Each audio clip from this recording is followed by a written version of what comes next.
సోము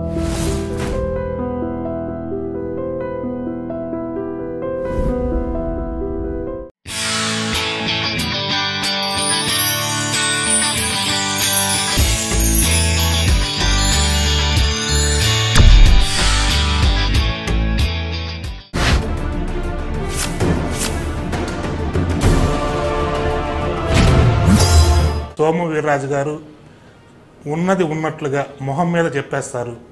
అందువల్ల ఆయన కొంచెం పదవులు దక్కించుకోవడంలో వెనకబడిపోయారు అని. నరేంద్ర మోడీ పర్సనాలిటీస్ని దిగజార్చాలని కొంతమంది ప్రయత్నం చేస్తున్నప్పుడు స్పష్టంగా కరాఖండిగా ఏ వ్యక్తి ఉన్నా నేను మాట్లాడి తీరుతాను. స్ట్రైట్ ఫార్వర్డే మీకు గుర్తింపు తెచ్చిందా? అది నా క్యారెక్టర్ కావచ్చు. ఇందిరాగాంధీని విమర్శించారు అన్నటువంటి ఆరోపణలు కూడా ఉన్నాయి అరుణ్ కుమార్ మీద. ఇందిరాగాంధీని అనేకమైన సందర్భాల్లో ప్రతి సందర్భంలో ప్రతిరోజు అడ్డంకిగా ఉందనేటువంటి అభిప్రాయంతో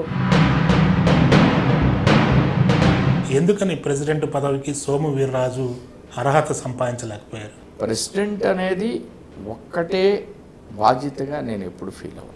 తెలుగుదేశం తోడు లేకపోతే బీజేపీ నీడ విస్తరించదు అన్నటువంటి ఒక ప్రధానమైన ఆరోపణ ఉంది. కాకినాడలో కాపు తప్ప ఇంకే అభ్యర్థి నెగ్గని పరిస్థితుల్లో కాకినాడలో కృష్ణరాజు గారు పోటీ చేసి భారతీయ జనతా పార్టీ అభ్యర్థిగా ఆయన విజయం సాధించడం జరిగింది. నాన్ కాపు కాకినాడలో ఇప్పటివరకు హిస్టారికల్. మోడీ గారి ప్రభావంతో భారతీయ జనతా పార్టీ గ్రాఫ్ పెరుగుతోంది అని మీరు అంటున్నారు. ఈవేళ జిఎస్టీ దేశ ప్రధానికానంతటి కూడా పేదవాడికి లాభం, కొంతమందికి ట్యాక్స్ ఎక్కువగా కట్టాలి. అతి రహస్యంగా జరిగే మిలిటరీ ఆపరేషన్లను కూడా బీజేపీ మీడియా ప్రచారం చేసుకోవటం లేదా? 10 సంవత్సరాలు దేశాన్ని దోచుకున్నటువంటి నరహంతకులు కాంగ్రెస్ పార్టీ వాళ్ళ భారతీయ జనతా పార్టీ గురించి మాట్లాడేవాడు. సో అధికారం రావాలని కోరుకోవడంలో తప్పలేదండి. అధికారం అభివృద్ధి కోసం, అధికారం అహంకారం కోసం కాదు. పురంధరేశ్వరి గారు ఈ మధ్య ఒక బహిరంగ లేఖ అమిత్ షా గారికి పంపించినట్లున్నారు. హైప్ క్రియేట్ అయిన వార్త వైఎస్ జగన్మోహన్ రెడ్డి గారు ప్రధాని మోడీని కలవడం. ప్రతిపక్ష నాయకుడు ప్రధానమంత్రిని కలవడంలో తప్పు లేదు. చంద్రబాబు నాయుడు గారు కాలికి బలపం కట్టుకొని తిరుగుతుంటేనే ఈ పెట్టుబడులు వస్తున్నాయి, ఇక్కడ పరిశ్రమలు వృద్ధి చెందుతున్నాయని. ఆంధ్ర రాష్ట్రం అంతా అభివృద్ధి చెందాలి. డీసెంట్రలైజేషన్ ఆఫ్ డెవలప్మెంట్ అన్ని జిల్లాలో హైదరాబాద్లో తయారవ్వాలి. మీరు చెప్పిన లెక్కల ప్రకారం ప్రత్యేక హోదాను మించి 2 అంతల లాభాన్ని చేకూర్చేలాగా ఆంధ్రప్రదేశ్కి నిధులు ఇస్తున్నామని. ధన సహాయాన్ని ప్రత్యేక ప్యాకేజీ రూపంలో ఇచ్చాం. అసలు ఒక క్యాబినెట్ మంత్రి అయితే బీర్ అనేది ఒక హెల్త్ డ్రింక్ లాంటిదని కూడా చెప్పారు. బాగా తాగించేది, ఆరోగ్యం పాడు చేసేది, మళ్ళీ ఆరోగ్యశ్రీ ఇచ్చేది. వచ్చేది 40,000 కోట్లు, ఇచ్చేది 4,000 కోట్లు. కానీ మీ మిత్రుడు ఆ సమయంలో ఒక ప్రధానమైన ఆరోపణ చేశాడు, జనసేన అధినేత పవన్ కళ్యాణ్. నేను ఒక్క కామెంట్ కూడా చేయను అతని గురించి. ఎందుకని? అంతకంటే ఎక్కువ మాట్లాడు.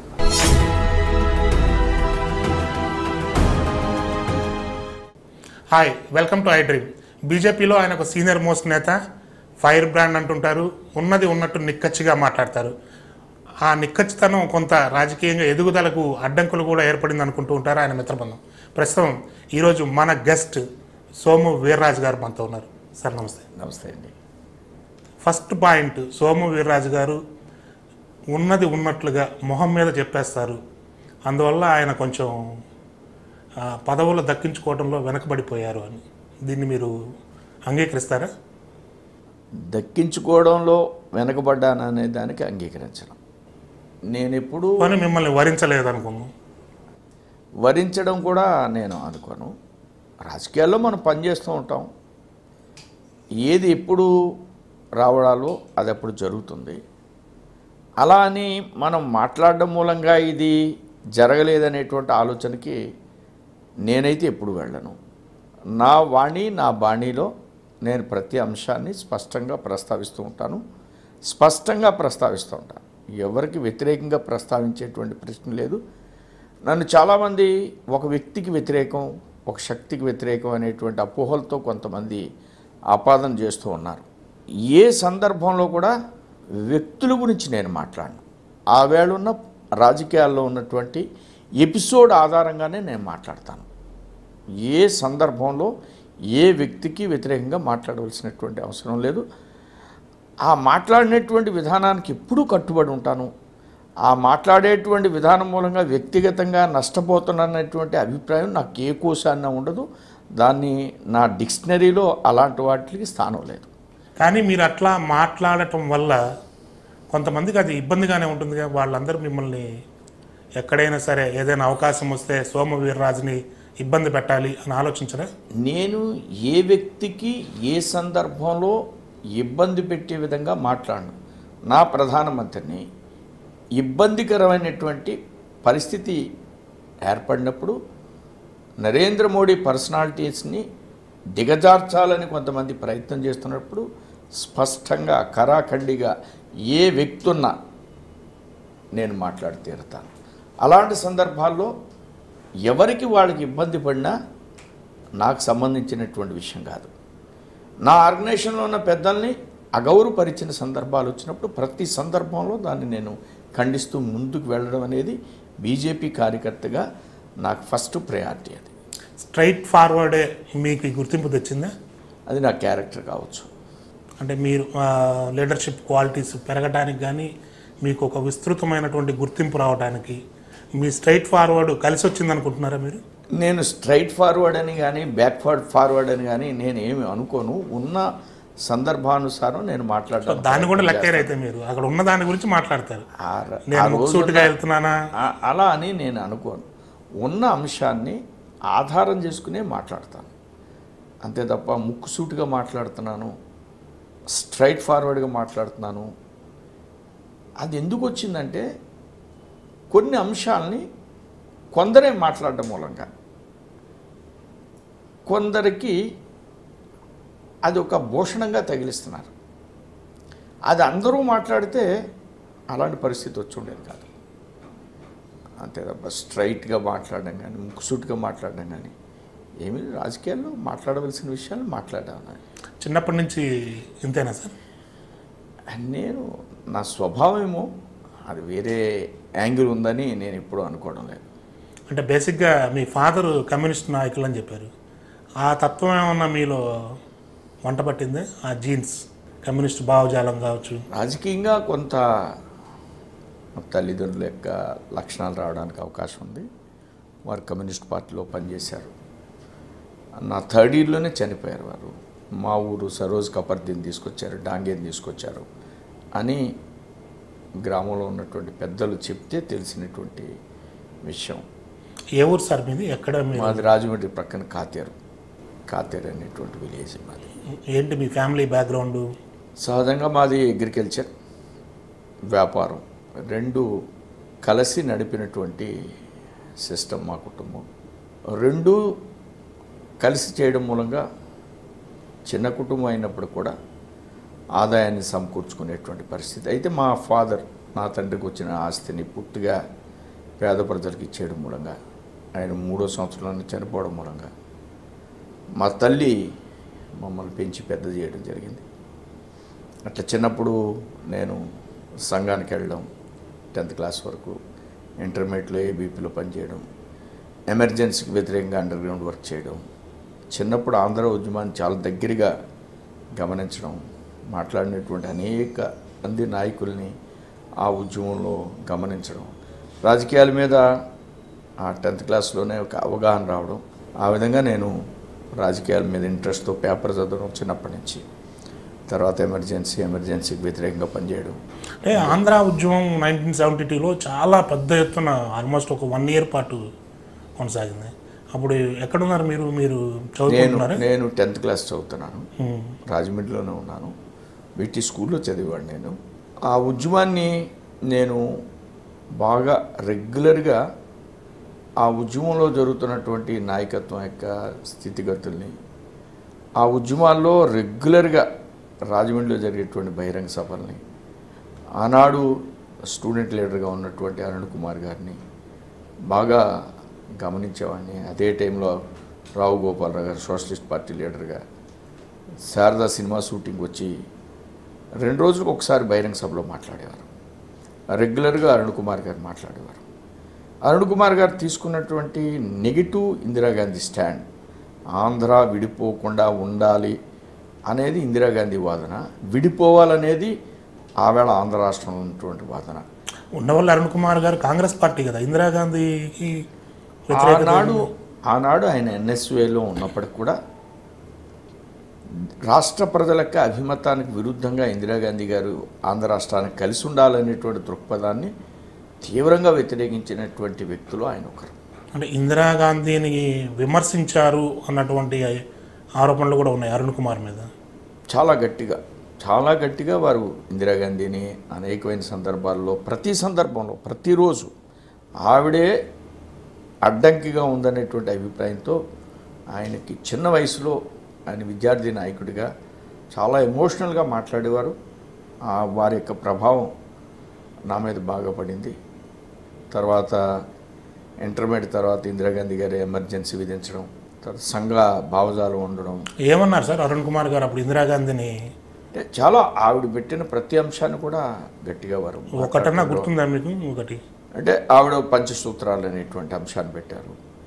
పంచసూత్రాలు అనేవి మంగళసూత్రం లేనటువంటి ఒక ప్రధానమంత్రి పంచసూత్రాలు ఏ విధంగా పెడుతుంది, ఇలాంటి విషయాల్ని వారు చాలా పెద్ద విమర్శే చేశారు. కానీ ఆ విమర్శలన్నీ నా మనసు మీద ఉన్నాయి. ఆ విధంగా మనసులు ఉన్నాయి కాబట్టి నేను కాంగ్రెస్ వ్యతిరేకమైనటువంటి రాజకీయాలు నేను ఎంపిక చేసుకున్నాను. అప్పటి నుంచి వేళ వరకు కూడా ఒకే రాజకీయ పార్టీ. ఆయన కాంగ్రెస్లోనే కొనసాగుతున్నారు. మిమ్మల్ని మీ దీని మీద ప్రభావం చూపించారు. అది ఆయన విజ్ఞానానికి చిహ్నం, ఇది నాకున్న క్యారెక్టర్కి చిహ్నం. సో అక్కడి నుంచి భారతీయ జనతా పార్టీలోకి వచ్చాను. ఏబీపీలో పనిచేశాను స్టూడెంట్ లీడర్గా. తర్వాత 78లోనే జనతా యువ మోర్చా, అప్పుడు భారతీయ జనసంఘానికి సంబంధించిన యువజన విభాగం జనతా పార్టీలో ఉన్నప్పుడు 78 నుంచి 80 వరకు పనిచేశాను. 80 నుంచి భారతీయ జనతా పార్టీ ఏర్పడింది. అప్పటి నుంచి యూత్ వింగ్కి డిస్ట్రిక్ట్ జనరల్ సెక్రటరీగా అనేక బాధ్యతలు నిర్వర్తిస్తూ ఈరోజు నేను స్టూడెంట్ లీడర్గా ఉన్నప్పుడు కొంత స్టైల్గా తిరుగుతుంటారట కాలేజీల్లో, మీరేమన్నా? లేదు, ఫస్ట్ నుంచి ఏబీపీలో సిన్సియర్గా పనిచేసేటువంటి కార్యకర్తని. చాలామంది ఆనాడు ఆ ఉద్యమంలో పాల్గొన్న స్నేహితులు ఇప్పటికి కూడా కొంతమంది ఉద్యమాల్లో, కొంతమంది ఇండస్ట్రియలిస్టులుగా ఉన్నటువంటి మిత్రులు ఉన్నారు. అప్పుడు ఇక్కడ దివిసీమ ఉప్పెన వచ్చింది. ఆ ఉప్పెన సందర్భంగా ప్రతిరోజు గ్రామాలకు వెళ్ళి ఇక్కడ ప్రజలకు రోజు ఒక లారీకి సంబంధించిన వస్తువుల్ని, కొంత ధనాన్ని సేకరించి పంపిస్తూ ఉండేవాడు. అలా 25 రోజులు పంపించాం. 25 లారీలు, కొంత ధన సహాయం కూడా గ్రామాలకు వెళ్ళి కలెక్ట్ చేయడం. సోషల్ వర్క్కి ఎక్కువగా ఆ రోజుల్లో ఇక్కడ జరిగినటువంటి ఉప్పెన్లో మేము చేయడం జరిగింది. బాధ్యతగా పనిచేయడం. పెద్ద స్టైల్స్కి ఆ రోజున పెద్ద అవకాశం లేదు. అంటే కాలేజీలో కొంత అలాంటి హైప్ ఉంటుందిగా, మన లీడరు అలాంటిది ఓన్లీ విద్యార్థి పరిషత్ లీడర్గానే పనిచేశాను. సంఘ పరివారంలో కూడా చేశారు కదా మీరు? సంఘం శాఖకి వెళ్ళడం, అది చిన్నతనం కర్రసాము నేర్చుకున్నారా మరి? చిన్నతనం నుంచే శాఖకి వెళ్ళడం. క్యాంప్స్లో సహజంగా అన్నీ ఉన్నటువంటి క్యాంప్స్లో మన దగ్గర దండ ఉంటుంది. దండతో దానికి సంబంధించినటువంటి ప్రాక్టీస్ అంతా కూడా జరుగుతూ ఉంటుంది. సాధనలు చేస్తూ ఉంటారు. అవి సహజంగా క్యాంప్స్లో చేస్తూ ఉంటారు, ఎగ్జిబిట్ చేస్తూ ఉంటాం క్యాంపులోనే ఫైనల్ ఫంక్షన్ రోజునే. అది ఇప్పటికి కూడా కొనసాగుతుంది. సో మీరు కూడా కరసాము నేర్చుకున్నారు అందరితో పాటు. అది సంఘంలో అది పరిపాటి. సో జనతా యువమోర్చా నుంచి భారతీయ జనతా పార్టీలోకి మెయిన్ స్ట్రీమ్లోకి ఎప్పుడు వచ్చారు? ఆల్మోస్ట్ 85లోనే నేను తూర్పు పశ్చిమ గోదావరి జిల్లాలకి యువమోర్చా రాష్ట్ర కార్యదర్శిగా ఉంటూ 2 జిల్లాలు బీజేపీ ఇన్ఛార్జిగా ఉన్నాను. వెంకయ్యనాయుడు గారు ప్రెసిడెంట్గా ఉండగానే నేను స్టేట్ ఆఫీస్ బేరర్స్ మీటింగ్కి వచ్చేవాడిని. తర్వాత ఆయన 2వ టెన్యూర్లో నేను స్టేట్ సెక్రటరీ అయ్యాను. వెంకయ్యనాయుడు గారు 2వసారి టెన్యూర్ అయినప్పుడు బీజేపీ స్టేట్ సెక్రటరీ అయ్యాను. ఆల్మోస్ట్ 87, 89, 87 ఆ ప్రాంతంలో. 90స్లో నేను మళ్ళీ యూత్ వింగ్ స్టేట్ ప్రెసిడెంట్ చేశారు వీరామారావు గారు టైంలో. ఆయన 2వ టెన్యూర్లో నేను స్టేట్ సెక్రటరీ అయ్యాను. తర్వాత దత్తాత్రేయ గారి దగ్గర స్టేట్ సెక్రటరీగా ఉన్నాను. విద్యాసాగర్ గారి దగ్గర స్టేట్ సెక్రటరీగా ఉన్నాను. చిలక రామచంద్రారెడ్డి గారి దగ్గర స్టేట్ సెక్రటరీగా ఉన్నాను. ఇంద్రసేన్ రెడ్డి దగ్గర స్టేట్ వైస్ ప్రెసిడెంట్, మళ్ళా దత్తాత్రేయ గారు అయినప్పుడు జనరల్ సెక్రటరీగా ఉన్నాను. అట్లా కిషన్ రెడ్డి గారి దగ్గర జనరల్ సెక్రటరీగా ఉన్నాను. ఆల్మోస్ట్ నేను ఒక బంగారు లక్ష్మణ్ గారి దగ్గర తప్ప మా అందరు ప్రెసిడెంట్స్ దగ్గర నేను స్టేట్ ఆఫీస్ బేరర్గా పనిచేశాను. 86 నుంచి నేను స్టేట్ ఆఫీస్ బేరర్స్ మీటింగ్ వచ్చాను. ఒక 3 years బ్యాక్ జాతీయ కార్యవర్గ సభ్యుడిగా నియమించడం జరిగింది. ఇప్పుడు అది కంటిన్యూ అవుతుంది. ఈ ఆంధ్ర ఉద్యమం జరిగేటప్పుడు వెంకయ్యనాయుడు గారు కూడా చాలా కీలకంగానే ఉండేవారు. అప్పుడు మరి మీకు అప్పుడు పరిచయం ఉన్నారా వెంకయ్యనాయుడు గారు? వారు రాష్ట్ర వ్యాప్తంగా పర్యటన చేసేవారు. బహిరంగ సభల్లో మాట్లాడుతూ వెళ్ళడం, ఆయన ఎక్కడ ఆగడం అనేది లేదు. ఆ టైంలోనే ఆయన ఏబీవీపీ నుంచి కాలేజీ చైర్మన్ అయ్యారు. ఆంధ్ర యూనివర్సిటీలో ఏబీవీపీ తరపున అయ్యారు. కానీ మేము 10th క్లాస్ కాబట్టి ఆయనతో మాట్లాడడానికి ఆ టైంలో అవకాశం లేదు. రాజమండ్రి కూడా వచ్చి బహిరంగ సభలో పెట్టడం అది జరిగింది. తర్వాత జనతా పార్టీలోకి వచ్చిన తర్వాతే వారితో పరిచయం. అంతక్రితం ఏబీవీపీలో మేము పనిచేసిన సందర్భంలో ఆయన ఆల్మోస్ట్ జనతా పార్టీలోకి వచ్చారు. తర్వాత బీజేపీలో జనతా పార్టీలో ఉండగా నేను సిటీ సెక్రటరీని జనతా యువ మోర్చాలో, వెంకయ్యనాయుడు గారు స్టేట్ ప్రెసిడెంట్ జనతా యువ మోర్చాకి. సో అప్పుడు 78 నుంచి వ్యక్తిగతంగా వారితో పరిచయం. అప్పటి నుంచి ఇప్పటి వరకు స్టార్టింగ్ వెంకయ్యనాయుడు గారితో బాగా పరిచయం. మా ప్రాంతంలో తిరిగే నాయకుడిగా, మన ప్రాంతంలో ఈ ప్రాంతంలో 78 స్టేట్ ప్రెసిడెంట్. నేను 78 నవంబర్లో ఇండోరు అఖిల భారత స్థాయి సమావేశానికి వెళ్ళాను. అప్పుడు స్టేట్ ప్రెసిడెంట్ వారు వచ్చి రాజమండ్రి అందరినీ రమ్మని చెప్పడం. ఆ సందర్భంలో నేను ఇండోర్ బహిరంగ సభ కూడా 3 రోజుల సమావేశాలకి నేను ఇండోర్ వెళ్ళడం జరిగింది. అప్పటి నుంచి వారితో తర్వాత జనతా బీజేపీ ఫామ్ అయిన తర్వాత నేను జనరల్ సెక్రటరీ భారతీయ జనతా మోర్చా ఆ విధంగా అయింది. అప్పటి నుంచి పరిచయం 78 నుంచి వెంకయ్యనాయుడు గారితో పరిచయం. సంఘ పరివార్, జనతా యువ మోర్చా, ఏబీవీపీ క్రియాశీలకంగానే కనిపిస్తూ ఉంటే మరి వేరే హాబీస్ ఏం మీకు? సినిమాలు చూడటం? సినిమాలు బాగా చూస్తాను. చిన్నప్పటి నుంచి సినిమాలు చాలా ఇష్టం. ఫస్ట్ నుంచి ఎన్టీ రామారావు గారి సినిమాలు, అక్కినేని నాగేశ్వరరావు గారి సినిమాలు. నాకెవరో అభిమానులు లేరు. ఏ సినిమా బాగుంటే ఆ సినిమా ఇప్పటికి కూడా నేను జూనియర్ ఎన్టీఆర్ సినిమాలు చూస్తాను, బన్నీ సినిమాలు చూస్తాను, ఇంకా చిన్నపిల్లల సినిమా నాని సినిమాలు చూస్తాను. ఈ మధ్య 214 తర్వాత నేను కొంత సినిమాలకి వెళ్ళడం అనేది కొద్దిగా తగ్గింది. సినిమాల్లో అంత పెద్దవాళ్ళు సినిమాలు చూసిన తర్వాత ఒక్కసారి ఆల్మోస్ట్ నేను 10th చదివేటప్పుడే, నేను 3rd క్లాస్ నుంచి సినిమాలు చూసేవాడిని. 10th చదువుతున్నప్పుడు దాసనారాయణరావు గారు తాత మనోడు సినిమా చూశారు. ఆ 10thలో ట్యూషన్కి వెళ్ళేవాళ్ళం. అప్పుడు స్కూల్ లేదుగా, ట్యూషన్ ఎగ్గొట్టి తాత మనోడు సినిమాకి వెళ్ళాను. ఆ సినిమా ఒక రెవల్యూషన్. ఎవరు ఈ డైరెక్టర్, ఎవరు హీరో కాదు. అప్పటి వరకు అక్కినేని నాగేశ్వరరావు లేకపోతే ఎన్టీ రామారావు సినిమాలు అనేవారు. కానీ దాసనారాయణరావు సినిమా అన్నారు. ఆదుర్తి సుబ్బారావు ఉన్నాడు, అప్పటికే విశ్వనాథం గారు ఉన్నారు, అప్పటికే బాపు ఉన్నారు. కానీ వీళ్ళెవరిని దాసనారాయణరావు వచ్చే వరకు, తాతామనుడు సినిమా తీసే వరకు డైరెక్టర్ ఓరియంటెడ్ మూవీస్ అనేది దాసనారాయణరావు తోటి వచ్చింది. ఆ సినిమాల మూలంగా విశ్వనాథం గారు ఓసియత్ గారు సినిమా తీశారు. అంటే చిన్న యాక్టర్లు పెట్టి సినిమాలు తీస్తే 100 రోజులు ఆడతాయని. ముత్యాల ముగ్గు బాపు తీశాడు, 100 రోజులు ఆడింది. ఓసియత్ గారు తీశాడు. అట్లా దాసనారాయణరావు అనేక మందిని డైరెక్టర్లని, అనేక మంది కొత్త హీరోయిన్స్ని పెట్టడం, చిన్నవాళ్ళని పెట్టడం, సినిమాలు తీయడం, సినిమా ఇండస్ట్రీలో ఒక గుర్తింపు తెచ్చుకున్నాడు. ఒక సామాన్యమైనటువంటి ఒక రెవల్యూషన్ అనాలి. ఆయన చాలా ఫెంటాస్టిక్. ఆయన మూలంగా 100 మంది డైరెక్టర్లను తయారు చేశాడు ఆయన. ఫైనల్గా ఎన్టీ రామారావు గారు బొబ్బిలి పులి కొన్ని అద్భుతమైన సినిమాలు చేసినప్పుడు ఒక నాయకుడిగా ఎలాగ ఎదగాలి. నా దృష్టిలో ఎన్టీ రామారావు గారి గురించి భవనం వెంకటరామరెడ్డి గారు ఆయన స్నేహితుడట.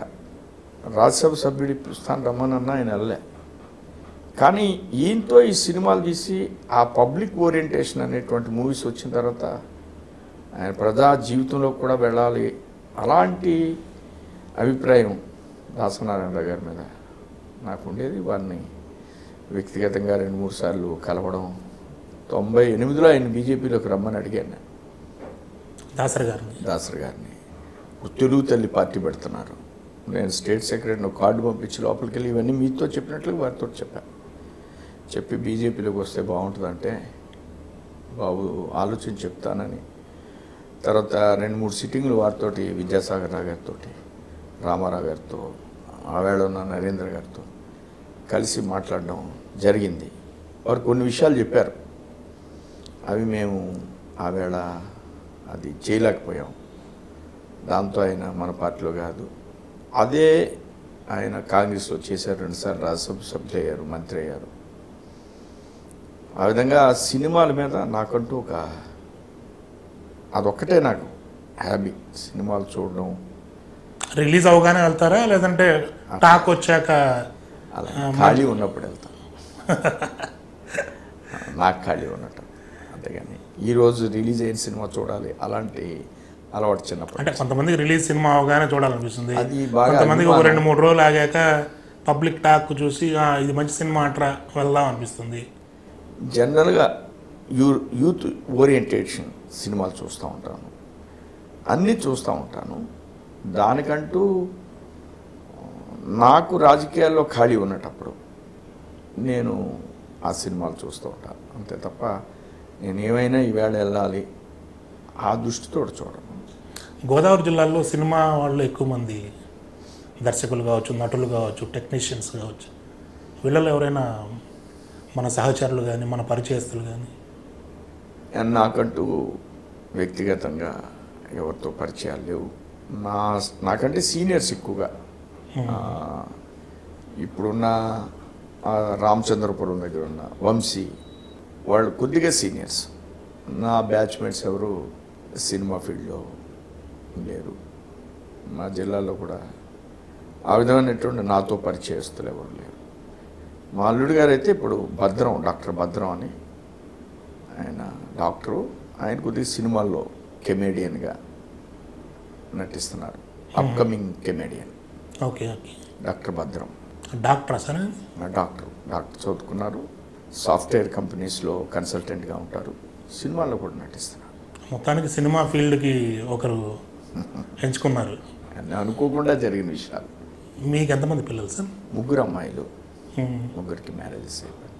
ఒక ఆయన డాక్టర్, ఒక ఆయన సాఫ్ట్వేర్, ఒక ఆయన అగ్రికల్చర్. ఒక అమ్మాయి డిగ్రీ చేసింది, 2వ పాప ఎంఎస్సి ఇక్కడ విజయవాడలోని సిద్ధార్థ కాలేజీలో చదువుకుంది, 3వ పాప ఇంజనీరింగ్ కాలేజ్. అల్లుడు సాఫ్ట్వేర్, అమ్మాయి అత్తవారి గుంటూరు, ఒక అమ్మాయి అత్తవారిది యానం, ఒక అమ్మాయిది వెస్ట్ కూడా. ఓకే, మీ పొలిటికల్ కెరీర్ చూస్తే general secretary, state secretary, office bearer, చాలా కీ పోస్టులు చేశారు, ఒక ప్రెసిడెంట్ పదవి తప్ప.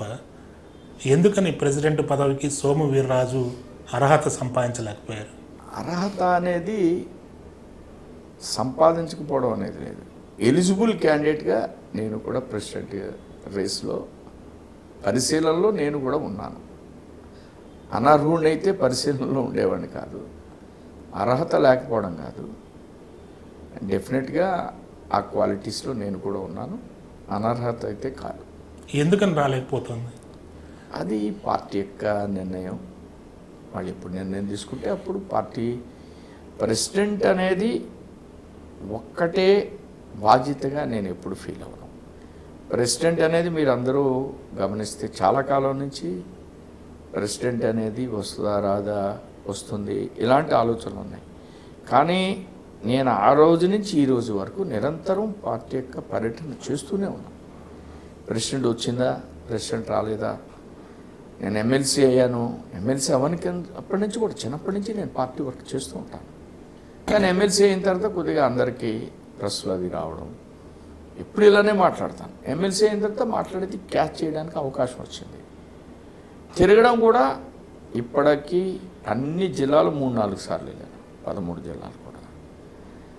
ప్రెసిడెంట్ అనేది రాకపోవడం, రావడం అనేది. యువమోర్చా అధ్యక్షుడు చేశారు, కార్యదర్శి చేశారు, ఆఫీస్ బేరర్ చేశారు, జనరల్ సెక్రటరీ చేశారు.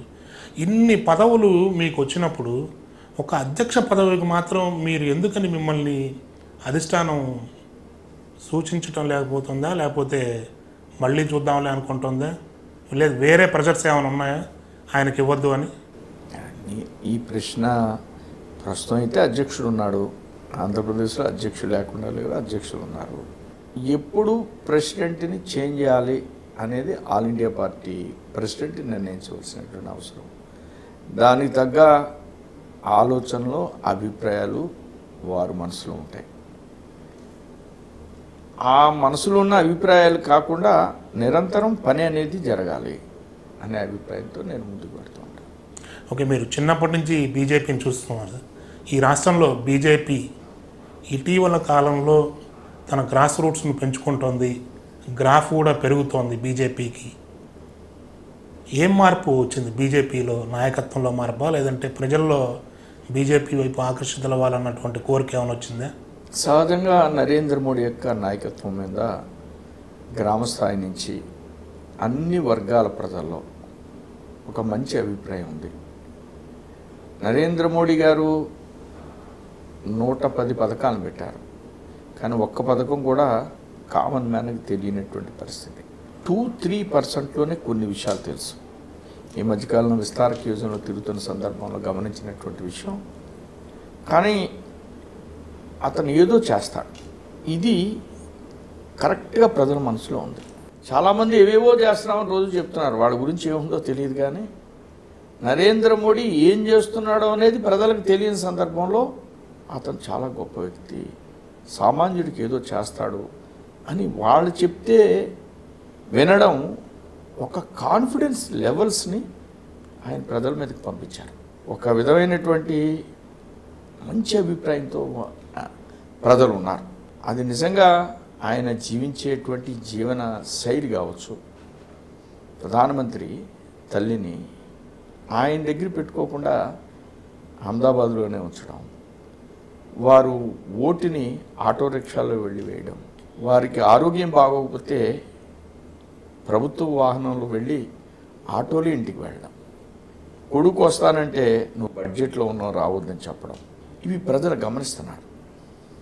ఒక రాజకీయవేత్త, ఒక రాజు ఎలా ఉండాలి, ఒక రాజకీయాల్లో ఇప్పటి వరకు విశ్వాసాన్ని కోల్పోయినటువంటి జాతి మంది.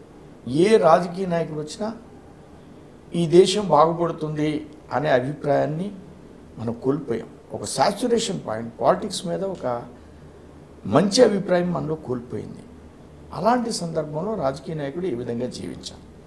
రాజకీయ నాయకుడు అవినీతి రహితంగా, అభివృద్ధి సహితంగా, కామన్ మ్యాన్కి, సమాజంలో ఉన్నటువంటి అన్ని సెక్షన్స్ గురించి ఆలోచిస్తూ, యువత దగ్గర నుంచి, రైతు దగ్గర నుంచి, సామాన్య మహిళ దగ్గర నుంచి, సామాన్యుల దగ్గరికి సంక్షేమ కార్యక్రమాలని, పెన్షన్స్ని కానీ అనేక రకాలైనటువంటి కార్యక్రమాలు, దేశాన్ని అభివృద్ధి, ఇవాళ చైనాని ఎదుర్కొనేటువంటి అంశం, పాకిస్తాన్కి సరైనటువంటి లెసన్ చెప్పేటువంటి విషయం, ఇలాంటి విషయాల్లో ఈ రాష్ట్రంలో 100% ప్రజల మీద ఈ అభిప్రాయం ఉంది. ఈ అభిప్రాయం ఈ రాష్ట్రంలో బీజేపీ వేళ 42,000 పోలింగ్ బూత్లో 30,000 పోలింగ్ బూత్ల యొక్క కార్యకర్తలని కింద గుర్తించి కమిటీలు వేయడం జరిగింది. పార్టీ గ్రాస్ రూట్ లెవెల్ నుంచి పెంచేటువంటి పరిస్థితి వచ్చింది, పెరిగేటువంటి పరిస్థితి వచ్చింది. కారణం అనేకమైనటువంటి సామాజికమైనటువంటి అంశాలని ప్రభుత్వం స్వీకరించడం మూలంగా దాన్ని కన్సాలిడేట్ చేసుకోవాలి, పార్టీ లైన్ తీసుకోవాలి. నా దృష్టిలో డెఫినెట్గా భారతీయ జనతా పార్టీ ఈ రాష్ట్రంలో ఒక మంచి ట్రాక్ రికార్డ్కి వెళ్ళే పరిస్థితి వస్తుంది. 219 బీజేపీ అనేది ఒక డిక్టేట్ చేసేటువంటి పొజిషన్లోకి తప్పకుండా ఆంధ్ర రాష్ట్ర రాజకీయాలని శాసించేటువంటి పరిస్థితిలోకి వెళుతుందని నేను పూర్తి విశ్వాసంతో ఉన్నాను. కానీ ఇప్పటి వరకు వచ్చిన వార్తలు ఏంటి అంటే విమర్శలు, తెలుగు రాష్ట్రాల్లో కమలం గుర్తు అనేది ప్రజల్లోకి వెళ్ళదు అని ఎవరు చెప్పినా, జనరల్గా పొలిటికల్లో ఉన్న కొంచెం హైరార్కీలో ఉన్నటువంటి రాజకీయ నాయకులు చెప్పేది. ఈరోజు రాజకీయాల్లో ఈవేళ అంశాలని మనం సహజంగా ఉన్న అంశాలని చర్చిస్తూ ఉంటాం. కానీ 98లో వాజ్పేయి గారి లీడర్షిప్లో 4 పార్లమెంట్ స్థానాలు, 2 ఇక్కడ 2 తెలంగాణలో మనం విజయం సాధించాం. ఆ రోజు 18% ఓట్స్ వచ్చినాయి. కమలం గుర్తు వెళ్ళకపోతే 18% ఓట్లు ఎలా వస్తాయి? 18% ఓట్లు అంటే చిన్న విషయం కాదు. ఆ దృష్ట్యా కమలం కిందకి వెళ్ళలేదు అనేది వాస్తవం కాదు. బీజేపీకి 98లో అవకాశం వచ్చింది. యాంటీ కాంగ్రెస్ ఓట్ని 18% దోబుచ్చుకుంది, తీసుకుంది. వదిలేస్తే 98, ఇంకొక 5-6 పార్లమెంట్ సీట్లు వస్తున్నట్లయితే 98లో చంద్రబాబు నాయుడుతో మాకు అవకాశం లేదు. మా దగ్గర డాక్టర్ వెంకటేశ్వర గారు ఉన్నారు, ముద్రగడ పద్మనాభం గారు ఉన్నారు, రాయలసీమకు సంబంధించినటువంటి అనేక మంది పెద్ద లీడర్లు పార్టీలో ఉన్నారు. ఆల్టర్నేటివ్ పార్టీ 99లో అయిపోయేవాళ్ళం. కాబట్టి బీజేపీ గురించి ఈ రాష్ట్రంలో తెలియదు అనేది వాస్తవం కాదు. బీజేపీకి అవకాశాలు చాలా సందర్భాల్లో 99, 98, 99లో జారిపోయినాయి అవకాశాలు. కానీ మరలా మంచి అవకాశం వేళ వచ్చింది. ఆలోచన ప్రజల్లో ఉంది. దీన్ని ఎలా కన్సాలిడేట్ చేసుకోవాలి అనే విషయంలో బీజేపీకి 100% మా దగ్గర ఒక ప్రణాళిక ఉంది. అది సమయానుగుణంగా మేము ముందుకు వెళతాం. రాజకీయాల్లో ఇలాగే ఉంటాం అనేది మేమెవరూ విశ్వసించాం. రాజకీయాల్లో ముందుకు వెళతాం. మాకున్న నాయకత్వం, మాకున్న అభివృద్ధి ఎజెండా, మాకున్న సామాజికమైన పరిస్థితులు డెఫినెట్గా రాజకీయాల్లో మేము ముందుకు వెళ్ళి తీరే పరిస్థితే ఉంటుంది. ఎవరికి గత రాజకీయాల్లో ఒక 3 సీట్లు, 10 సీట్లు, 14 సీట్లు అవి 2014 వరకు, 2019 ఇలాంటి పరిస్థితులు భారతీయ జనతా పార్టీ హిస్టరీలో ఉండవు. భారతీయ జనతా పార్టీ ఏ విధంగా వెళ్ళాలో ఆ విధంగా వెళ్ళి తీరుతుంది. అంటే 2019లో మీరు ఎన్ని సీట్లలో పోటీ చేయదలుచుకున్నారో మీరు నిర్ణయించుకొని డిమాండ్ పెడతారు. మా శక్తికి ఆధారంగా మేము చేస్తాం. ఐడియాలజికల్ పొలిటికల్ పార్టీ శివసేన ఏం చేసాం మహారాష్ట్రలో. అంటే ఎవరితో పొత్తు పెట్టుకున్నా కూడా 2019లో అయితే 100 సీట్లలో మేము పోటీ చేయాలనుకుంటాం, మీ 100 సీట్లు మాకు ఇస్తేనే మీతో పొత్తు, అంతేనా బీజేపీ? మీకు నా ఆన్సర్లో చాలా అర్థం ఉంది. ఐడియాలజికల్ పొలిటికల్ పార్టీ మహారాష్ట్ర ఏమైంది? బీజేపీ వేళ అక్కడ అధికారంలో ఉంది. ఎందుకంటే నేను దీని గురించి ఎక్స్ప్లెయిన్ చేయను. అప్పటి వరకు మిత్రపక్షమే.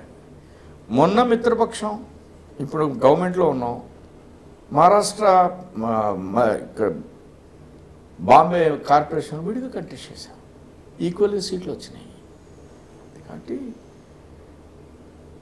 బీజేపీ అంటే ఆంధ్రప్రదేశ్లో అలాంటి పరిస్థితి ఉంది. ఆంధ్రప్రదేశ్ భారతదేశంలోనే ఉంది. సో ఆల్టర్నేటివ్ శక్తిగా ఎదిగేటటువంటి ప్రయత్నాల్లో బీజేపీ ఉంది ఆంధ్రప్రదేశ్లో కూడా. ఆంధ్రప్రదేశ్ భారతీయ జనతా పార్టీ, ఆంధ్రప్రదేశ్ ఇండియాలో ఉంది. ఇండియాలో భారతీయ జనతా పార్టీ ఏ రాజకీయాలు నడుపుతుందో ఆంధ్రప్రదేశ్లో కూడా అవే జరుగుతాయి.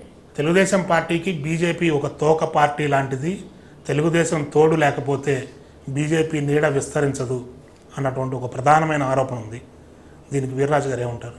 తెలుగుదేశం లేకుండా 98లో 18% ఓట్లు వచ్చి తూర్పుగోదావరి జిల్లాలో ఎంవీఎస్ మూర్తి లాంటి వ్యక్తిని గిరిజాల వెంకటస్వామి నాయుడు భారతీయ జనతా పార్టీ అభ్యర్థిగా విజయం సాధించాడు.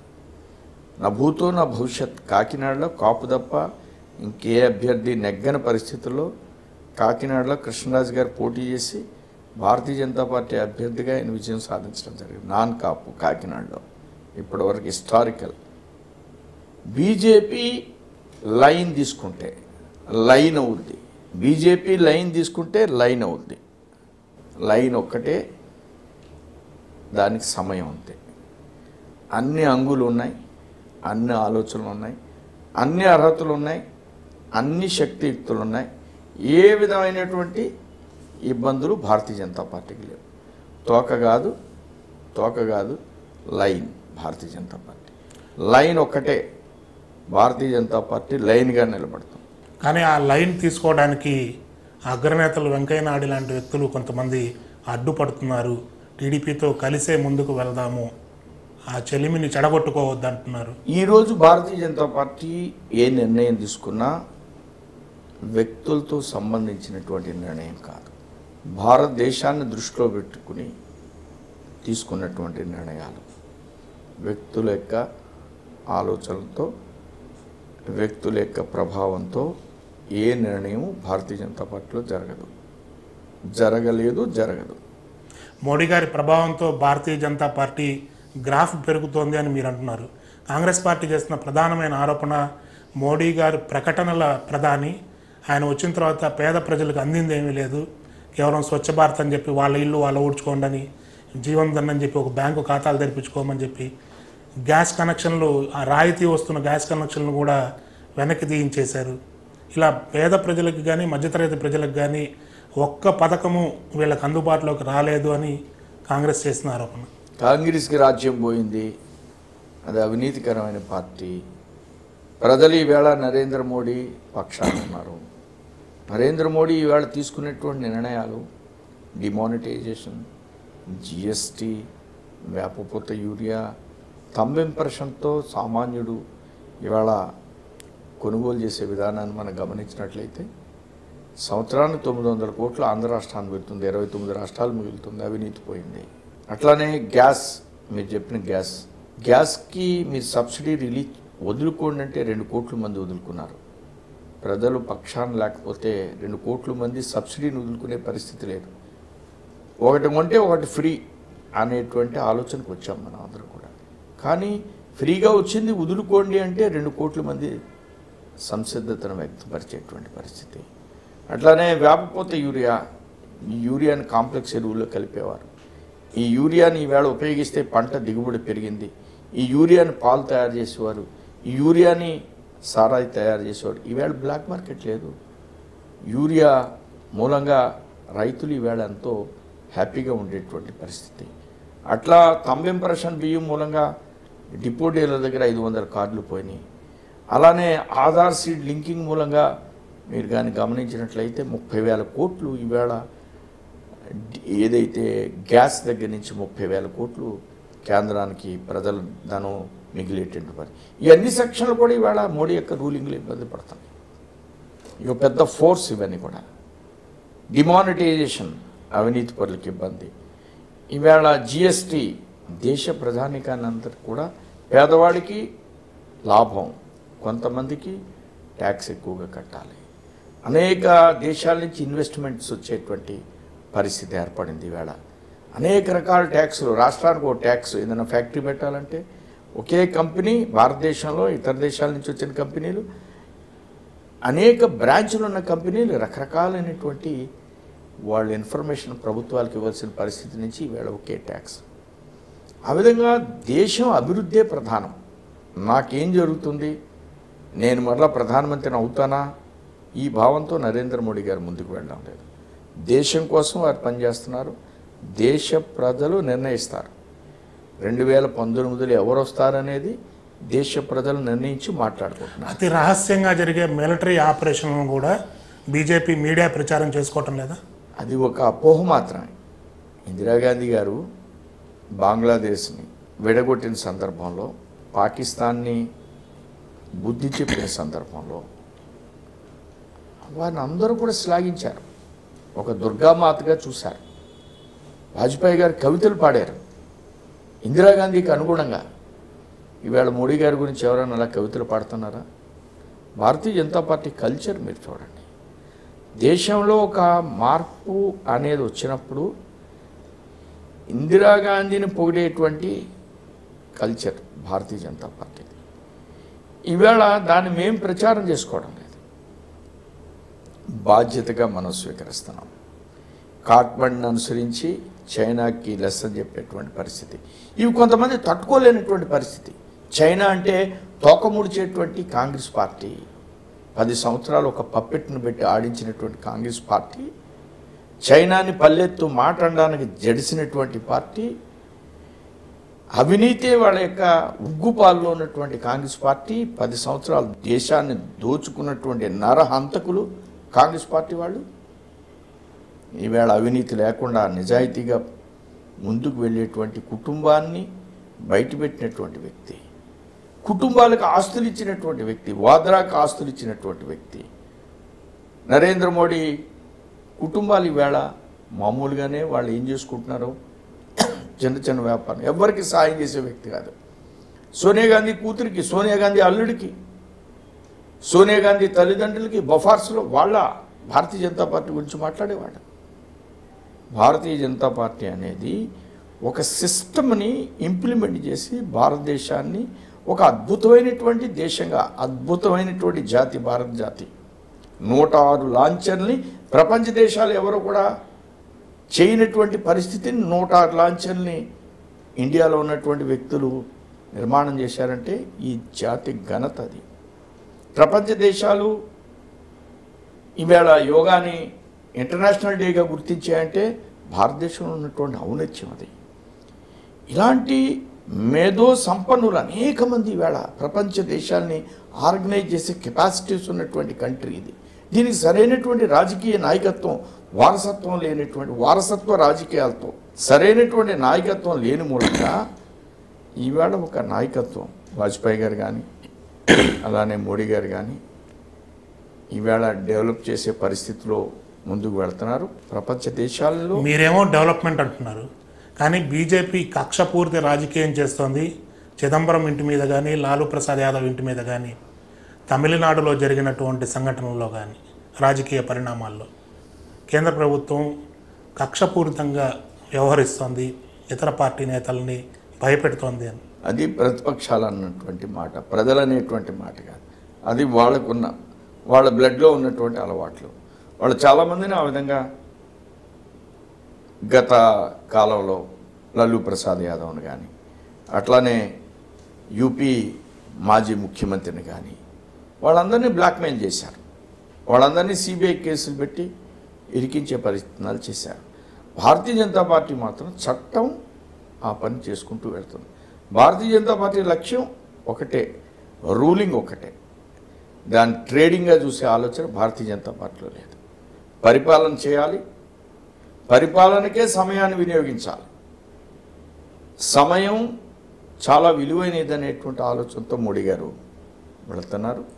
ఆ దృష్ట్యా ఇలాంటి విషయాల మీద దృష్టి పెట్టి సమయాన్ని వృధా చేయకుండా దేశం యొక్క అంతర్గత విషయాల్ని బేరీజు వేసుకుంటూ దేశాన్ని ఎలా రక్షించాలి, దేశాన్ని ఏ విధంగా అభివృద్ధి చేయాలి, దేశాన్ని ఏ విధంగా అవినీతి రహితంగా వెళ్ళాలి, దేశ ప్రజలకి ఒక దిశ నిర్దేశాన్ని ఏ విధంగా కల్పించాలి. ఇది ఈవేళ బీజేపీ ముందున్నటువంటి ప్రధానమైనటువంటి లక్ష్యాలు. దాంతోటే ముందుకు వెళుతున్నాం. దాన్ని ఆధారం చేసుకుని ప్రజలు నిర్ణయించుకుంటారు.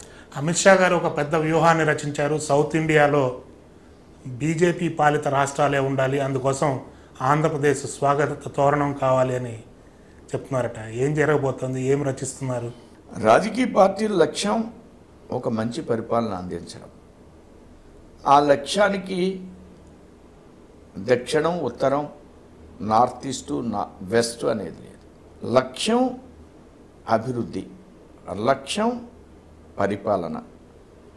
లక్ష్యం అనేది అధికారం అనేది పరిపాలన కోసం, అధికారం అనేది పరిపాలన కోసం, అధికారం అనేది ట్రేడింగ్ కోసం కాదు, రూలింగ్ కోసం. ఈవేళ దేశంలో కానీ ఎక్కడే మీరు గమనిస్తే కొన్ని రాష్ట్రాల్లో మనం అధికారం ఉంటే దాన్ని రూలింగ్ కంటే ట్రేడింగ్ ఎలా మార్చుకోవాలనేటువంటి తపనతో కంపించిపోయేటువంటి హృదయాలు ఉన్నటువంటి రాజకీయవేత్తలు మనం చూస్తున్నాం. ఎవరిని ఉద్దేశించి అంటున్నారు? అలాంటి వ్యక్తుల్ని, అలాంటి శక్తుల్ని ఎక్కడైనా సరే పాలద్రోలాలి. అక్కడ తప్పకుండా అభివృద్ధి అనేటువంటిది, పరిపాలన అనేటువంటి మంత్రాన్ని అక్కడ మనం తీసుకొచ్చి తీరవలసిందే. అంటే ఆంధ్రప్రదేశ్ ముఖ్యమంత్రి ట్రేడింగ్ చేసుకుంటున్నారా? దానికి ప్రాంతాలతో సంబంధం లేదు, దానికి ప్రాంతాలతో సంబంధం లేదు. ఇది నేను ఎవరినో ఆపాదించడం కోసం చెప్పింది కాదు.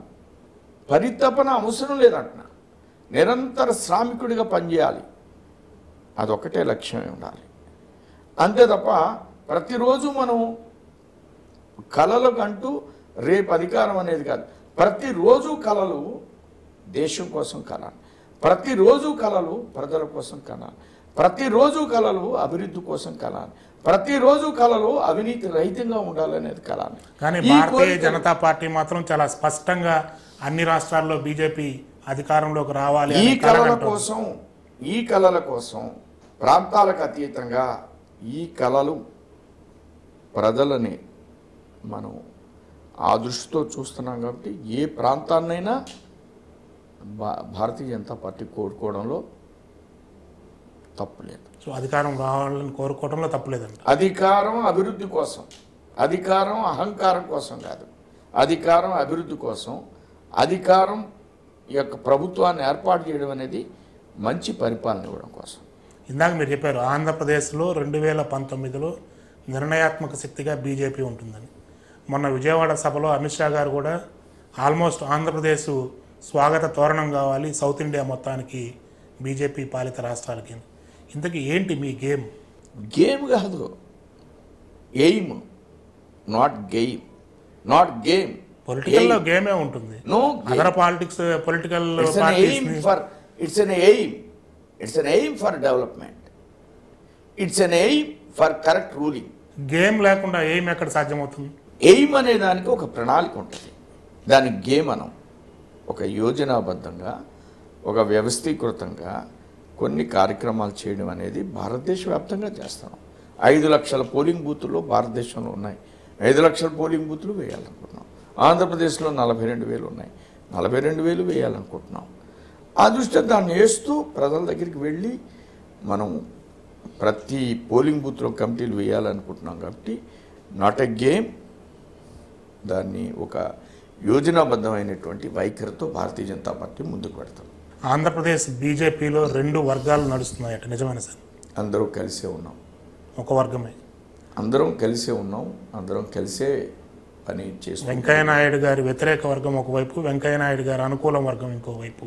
ఇక్కడ ఎవరు వ్యతిరేకించేలా, అందరూ భారతమాత ముద్దు పెట్టడం, అందరూ కూడా భారత మాతకి జై అంటూ ముందుకు వెళ్ళేటువంటి ఆలోచనతో వెళ్తున్నాం. ఇంకొక ఫార్వర్డ్ అడుగు చూస్తే అసలు వెంకయ్యనాయుడు గారి వ్యతిరేక వర్గానికి సోము వీర్రాజు గారు ప్రాతినిధ్యం వహిస్తున్నారు. మేమందరం భారతీయ జనతా పార్టీ కోసం పనిచేస్తున్నాం, అంతేగాని ఒకళ్ళకి వ్యతిరేకంగా పనిచేయడం లేదు. ఆంధ్ర రాష్ట్రంలో భారతీయ జనతా పార్టీని బలోపేతం చేయాలనేటువంటి ఏకైక లక్ష్యం, అదే తారక మంత్రంతో ముందుకు వెళ్తున్నాం. కార్యకర్తలను ఆ విధంగానే నిర్మాణం చేస్తున్నాం, అందరూ కలిసి పనిచేస్తున్నాం. పురంధరేశ్వరి గారి ఈ మధ్య ఒక బహిరంగ లేఖ అమిత్ షా గారికి పంపించినట్లున్నారు. ఆంధ్రప్రదేశ్లో జరుగుతున్నటువంటి రాజకీయ సమీకరణలు బీజేపీకి దెబ్బ తగిలే విధంగా ఉన్నాయి. మన మిత్రపక్షం చేస్తున్నటువంటి పార్టీ ఫిరాయింపుల ప్రోత్సహింపు మనకి ఎఫెక్ట్ అవుతుంది, జాగ్రత్తగా ఉండాలి అని. ఆ విషయంలో కొంత ఇబ్బంది కలగలేదా?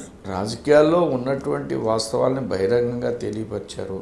అన్ని విషయాల్ని మీరే స్పష్టంగా, అందులో లేఖలో ఉన్నటువంటి అంశాలన్నింటినీ మీరు చాలా స్పష్టంగా కూలంకషంగా వివరించారు.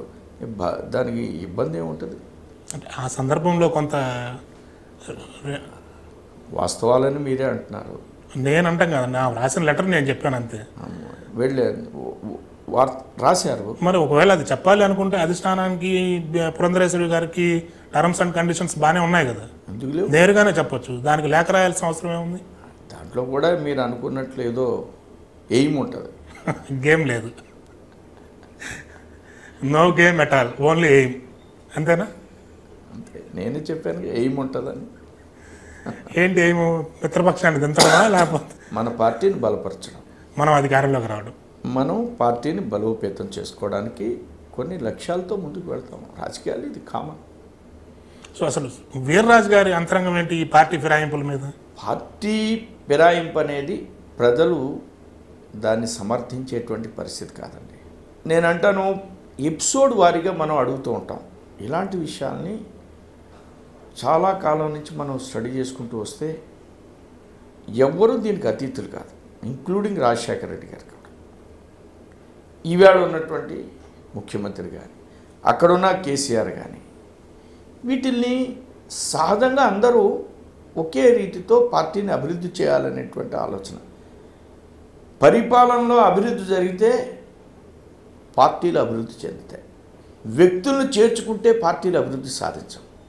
ఏదైతే నీ యొక్క లక్ష్యం అభివృద్ధి, నీ యొక్క లక్ష్యం అవినీతి రహితం, నీ యొక్క లక్ష్యం నీ ఆర్గనైజేషన్ సిస్టమైజ్ చేయడం, నీ లక్ష్యం నీ కార్యకర్త యొక్క ప్రవృత్తిని ఆధారంగా ముందుకు వెళ్ళడం, అదే రాష్ట్రాల్లో పార్టీల అభివృద్ధి. కానీ రాష్ట్రాల అభివృద్ధి మూలంగా పార్టీలు అభివృద్ధి జరుగుతూ ఉంటాయి. అంతేగాని కొంతమందిని జాయిన్ చేసుకుని మంత్రులు ఇచ్చడం మూలంగా ఇది ఏ పార్టీ కూడా అభివృద్ధి సాధిస్తుందని నేను అనుకోను. ఒక రాజకీయపరమైనటువంటి దృక్పథాలు నిర్మాణం చేసుకోవడం, డైమెన్షన్ నిర్మాణం చేయడం, దాని మూలంగా రాజకీయాలు ఎప్పుడు కూడా ముందుకు వెళతాయి. మా వాజ్పేయి గారు ఒకటే చెప్పారు, జయలలిత సపోర్ట్ని విత్డ్రా చేసుకున్నారు. ఒక్క మనిషిని మనం కానీ తీసుకుంటే మేము మళ్ళీ ఎలక్షన్కి వెళ్ళవలసిన అవసరం లేదు, కానీ ప్రజల దగ్గరికి వెళ్ళాం.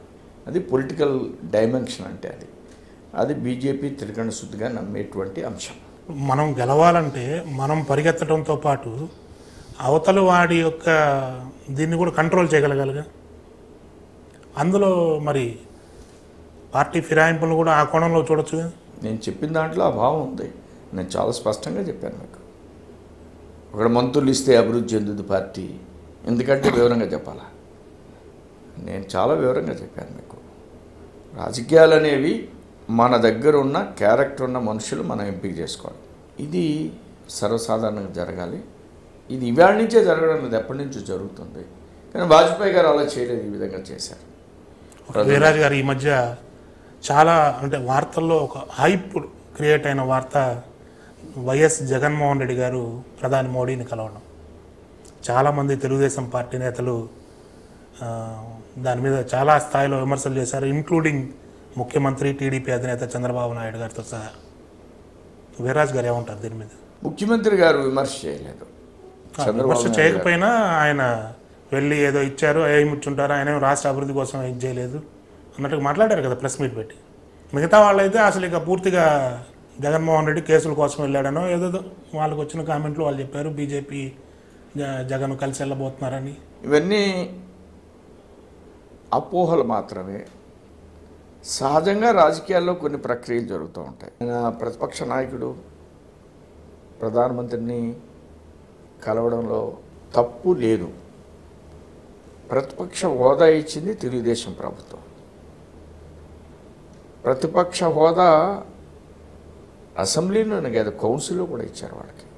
ముఖ్యమంత్రిని ఇదే ప్రతిపక్ష నాయకులు అనేకమైన సందర్భాల్లో కలుస్తున్నారు. అసెంబ్లీకి రాకుండా ఉంచగలమా? కాన్స్టిట్యూషనల్ బాడీలోకి ఓ ప్రధానమంత్రిని, ఓ ప్రతిపక్ష నాయకుడు, రాష్ట్రపతిని ఎవరినైనా కలవచ్చు కాన్స్టిట్యూషనల్గా. నేను చాలా వివరణాత్మకంగా అందరూ మాట్లాడారు, వెంకయ్యనాయుడు గారు మాట్లాడారు. అలా మాట్లాడడం అంటే అవగాహన లేక మాట్లాడినటువంటి అంశం. అందరూ మాట్లాడిన తర్వాత ముఖ్యమంత్రి గారు కూడా చెప్పారు, ఇది ఎవరు మాట్లాడకండి, ప్రధానమంత్రిని ఎవరినైనా కలవచ్చు అని. రాజకీయ పరంగా ఏదైనా మాట్లాడవచ్చు, కానీ సహజంగా జరిగేటువంటి ప్రక్రియ ఇది. దాన్ని పెద్దగా ఆందోళన చెందవలసిన అవసరం ఎవరికి లేదు. ఆందోళన చెందవలసిన పరిస్థితులు ఉత్పన్నం కాలేదు ఇంకా. అలాంటి విషయాల గురించి ఎక్కువగా మనం చంద్రబాబు నాయుడు గారు చాలాసార్లు చెప్పారు, మీరు మిత్రపక్షం బీజేపీ పార్టీ, మనమందరం చాలా జాగ్రత్తగా చూసుకొని మాట్లాడాలి, మాట్లాడే ముందు 1-2 సార్లు ఆలోచించి మాట్లాడండి అని. కానీ మిగతా వాళ్ళు మాట్లాడుతూనే ఉంటారు కదా. అది వాళ్ళకి అలవాటు. తర్వాత మా ముఖ్యమంత్రి గారి తర్వాత వీళ్ళు మాట్లాడేసిన తర్వాత నువ్వు మాట్లాడొద్దంటే ఏమవుతావు? అదే వారు అలా మాట్లాడడం అలవాటు. తర్వాత ముఖ్యమంత్రి గారు వచ్చి ఇలా మాట్లాడకుండా చెప్పడం అలవాటు. ఇది మాకు అలవాటుగా అయిపోయింది. దాని గురించి మీరు కూడా సీరియస్గా తీసుకోవాలి. మామూలే కదా. ఇప్పుడు వాళ్ళు అంటారు, తర్వాత ఈయన అన్నీ అనేసిన తర్వాత మీరెవరు అనొద్దు దాన్ని అంటారు. ఇది మామూలే, సహజంగా జరిగే ప్రక్రియ అని మాకు అనిపిస్తుంది. దాని గురించి పెద్దగా. కానీ జగన్ మోడీ గారిని కలిసిన తర్వాత నుంచి కొంత టీడీపీ బీజేపీని వ్యతిరేకిస్తోంది. టీడీపీ నేతలు ఈ మధ్య విజయవాడ ఎంపీ కేసినేని నాని చేసిన ఒక వ్యాఖ్య, బీజేపీతో పొత్తు లేకుండా ఉంటే నేను ఇంకా ఎక్కువ మెజారిటీతో గెలిచుండేవాడిని. ఇది వాళ్ళకి రాజకీయంగా ఏం జరిగిందో తెలియకపోయిన మూలంగా జరిగినటువంటి కొన్ని అంశాలు ప్రస్తావిస్తున్నారు వాళ్ళు. మేము పొత్తు కావాలని చెప్పలేదు, మేము విడిగానే పోటీ చేయడం కోసం నిర్ణయం అయ్యాం. కానీ పొత్తు కావాలి. చంద్రబాబు నాయుడు గారు కూడా బీజేపీతో పొత్తుద్దని ఆయన పాదయాత్ర సమయంలో చెప్పారు ఆయన. కానీ మరలా వారే బీజేపీతో పొత్తు పెట్టుకుంటే మంచిది అనేటువంటిది వాళ్ళకు ఉన్న సమాచారాన్ని బట్టి వాళ్ళ నిర్ణయం తీసుకున్నారు. ఎన్నికల బహిరంగ సభలో ఆయన బహిరంగంగా నాకెందుకో బీజేపీతో పొత్తు వద్దు అనే విషయాన్ని విజయనగరం జిల్లాలో ఒక ప్రాంతంలో ఒక అసెంబ్లీ నుంచి మాట్లాడుతూ ఆయన ప్రకటించాడు, మేము పొత్తు అక్కర్లేకపోతే మేము 42 సీట్లకి 175కి పోటీ చేయడానికి మేము సిద్ధపడిపోయాం. మా దగ్గర 175కి 165 పేర్లు వచ్చినాయి ఈ టైంకి, అక్కర్లేదంటే మాకేం అభ్యంతరం లేదనేటువంటి ఈ స్థాయి దాకా వెళ్ళినటువంటి పరిస్థితులు ఉన్న సందర్భంలో మరలా టీడీపీ వద్దు అన్న సందర్భంలో, చంద్రబాబు నాయుడు గారే వద్దన్న సందర్భంలో మరలా వారే పొత్తు పెట్టుకుని కలిసి మేము పనిచేసాం. సో ఇలాంటివి జరిగిన సందర్భంలో నాని గారు అనే వాటికి దేనికి కూడా అర్థం లేవు. అది అంటే 3 years తర్వాత ఈ మాట అనాల్సిన అవసరం ఏమొచ్చిందంటారు? వారి ఏ అవసరంతో అన్నా మేము దాన్ని చాలా పాజిటివ్గా చాలా హ్యాపీగా స్వీకరిస్తాం. సార్, పొలిటికల్గా సరే మీరు చెప్తున్నటువంటి వాదన మీరు వినిపిస్తున్నారు, వాళ్ళు చేసే పనులు వాళ్ళు చేస్తున్నారు. అభివృద్ధి అంశానికి సంబంధించినటువంటి విషయంలో కేంద్ర ప్రభుత్వం రాష్ట్ర ప్రభుత్వానికి ఇవ్వాల్సినంతగా నిధులు ఇవ్వటం లేదు అన్నటువంటి వాదన కూడా వినిపిస్తూ ఉంది. కాంగ్రెస్ పార్టీ రాష్ట్రం విడగొట్టిన సందర్భంలో వాళ్ళు పార్లమెంట్లో పెట్టినటువంటి అంశాల యొక్క నిధులను కానీ మనం గమనించినట్లయితే ఈవేళ రాష్ట్రానికి ఇచ్చేటువంటి నిధులు వాళ్ళు పార్లమెంట్లో బిల్లు పెట్టిన దానికంటే 20 రెట్లు అధికం. వాళ్ళు కొన్ని ఇన్స్టిట్యూట్స్ పెట్టారు. ఆ ఇన్స్టిట్యూట్స్ అవి 3,000 కోట్లు, ఒక 10 అంటే 30,000 కోట్లు. రైల్వే జోన్ దాంట్లో ఎకనామికల్గా దానికి పెద్ద ధనాన్ని ఇవ్వవలసినటువంటి అవసరం లేదు. ఒక ప్రత్యేక హోదా దీనికి క్యాలిక్యులేట్ చేస్తే ఒక 2,500 కోట్లు ప్యాకేజీ. ఇవన్నీ కలిపి ఓవరాల్గా 40,000 కోట్లు ఉంటాయి. కానీ ఒక రోడ్లకే 1,20,000 కోట్లు ఈవేళ ఈ రాష్ట్రానికి కేటాయించడం జరిగింది. 1,20,000 కోట్లు. అద్భుతమైనటువంటి ఎక్స్పోజర్ ఉన్నటువంటి ఎంపీ 10 ఏళ్ళు విజయవాడలో ఉన్నారు. వారి పేరు అన్ని రాష్ట్రాలకి ఆయన ఎలక్షన్ సర్వే చేసేవాడు. ఎవరి గురించి? లగడపాటి రాజగోపాల్ గురించి మాట్లాడుతున్నారు. వ్యక్తుల గురించి కాదు, ఆయన 10 ఏళ్ళు ఎంపీగా ఉన్నాడు కదా. కానీ 10,000 మెగావాట్లకి పవర్ జనరేషన్కి లైసెన్సులు తెచ్చాడు. కానీ 400 కోట్లు పెట్టి ఫ్లైఓవర్ వేయించలేకపోయాడు. అది నాని వెళితే వెంటనే ఇచ్చాడు, ఫ్లైఓవర్ ఓపెన్ అయిపోతాం. దాని ప్రారంభోత్సవం పునాది రాయి వేయడానికి వచ్చి ముఖ్యమంత్రి అడగకపోతే 65,000 కోట్లు ఇచ్చాడు. ముఖ్యమంత్రి అడిగితే దాంట్లో ఉన్న రింగ్ రోడ్స్కి ఇంకొక 20,000 కోట్లు ఇచ్చాడు. ముఖ్యమంత్రి అడిగితే ఎక్స్ప్రెస్ వేకి, ఎక్స్ప్రెస్ హైవేకి మరొక 28,000 కోట్లు ఇచ్చాడు. ఈవేళ ఈ హైవేస్ని మీరు కానీ గమనించినట్లయితే వాజ్పేయి గారి రిజిమ్లో హైవేస్ వచ్చినాయి. తర్వాత మనకి ఎక్కడ హైవే వచ్చింది ఆఫ్టర్ వాజ్పేయి?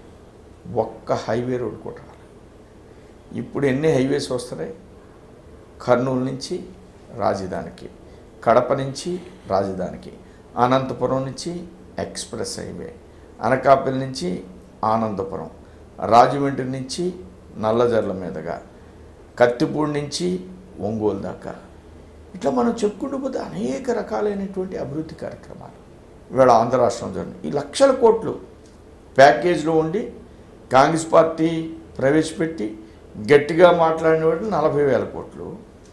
ఒక రోడ్లకే 1,25,000 కోట్ల రూపాయలు ఈవేళ ఈ ప్రభుత్వానికి ఇవ్వడం. మీకు 24/7 కరెంట్ రాజశేఖర రెడ్డి దగ్గర నుంచి, అంతక్రితం కూడా మా మిత్రపక్ష ముఖ్యమంత్రి చంద్రబాబు నాయుడు దగ్గర ఉన్న నుంచి ప్రతిరోజు 3 గంటల కరెంట్ ఉండేది కాదు. సమ్మర్లో 5 గంటల గ్రామాల్లో ఉండేది కాదు. ఇవాళ 24/7 కరెంట్ ఉంది. కరెంట్లో ఎన్ని విప్లవాత్మకమైనటువంటి మార్పులు! 2 కోట్ల LED బల్బులు. ఇవాళ కరెంటు మీకు దీనదయాళ్ ఉపాధ్యాయ పథకంలో సబ్ స్టేషన్స్ వేయడానికి ప్రతి జిల్లాకి 200 కోట్లు ఇస్తున్నారు. సబ్ స్టేషన్స్, పోల్స్, ఈవేళ ఉచితంగా కరెంటు ఎవరైనా పేదవాళ్ళు పెడితే 129 రూపాయలు సెంట్రల్ గవర్నమెంట్ ఇచ్చేటువంటి పరిస్థితి. LED బల్బులు 129 రూపాయలు. సబ్ స్టేషన్స్, కరెంటు మిగిలి ఉంది. కానీ ఇన్ఫ్రాస్ట్రక్చర్ అయితే కరెంట్ అన్ని గ్రామాలకు ఇవ్వలేరు కదా. దాని గురించి కూడా ఇవాళ కేంద్ర ప్రభుత్వం ఆలోచించే పరిస్థితి.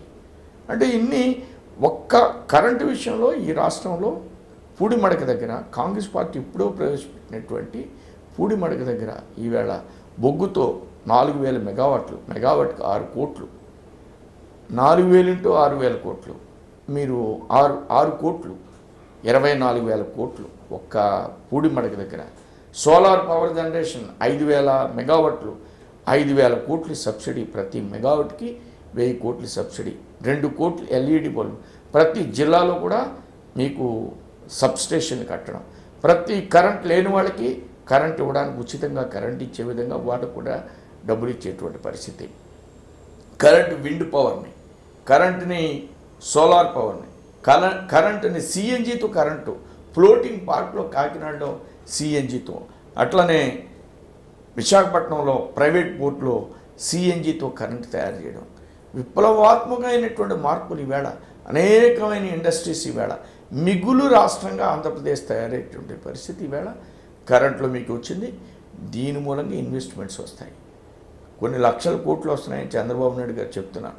దీని మూలంగా అభివృద్ధి గ్రోత్ రేటు 10 పాయింట్స్ దాటిపోయింది అంటున్నాడు. మోడీ గారి కంటే ఎక్కువ ఉంది ఇప్పుడు ఆంధ్ర రాష్ట్రంలో development growth, because of current, because of support of the central government, because of so many central ministers. ఇవాళ మన పెట్రోలియం మంత్రి 1,25,000 కోట్ల ఇన్వెస్ట్మెంట్తో కేజీ బేసిన్లో విదేశాలతో ఇన్వెస్ట్మెంట్ రప్పించి కొన్ని లక్షల మందికి ఉద్యోగాలు వచ్చే పరిస్థితి ఈవేళ కేజీ బేసిన్ విశాఖపట్నంలో పెట్రోలియం కాంప్లెక్స్ దగ్గర నుంచి ఈ కేజీ బేసిన్ మారడం మూలంగా మన స్వరూప స్వభావాలు కృష్ణా ఈస్ట్ వెస్ట్ జిల్లాలు మారిపోయేటువంటి పరిస్థితి పెట్రోలియం మూలంగా, గ్యాస్ మూలంగా, రోడ్లు మూలంగా.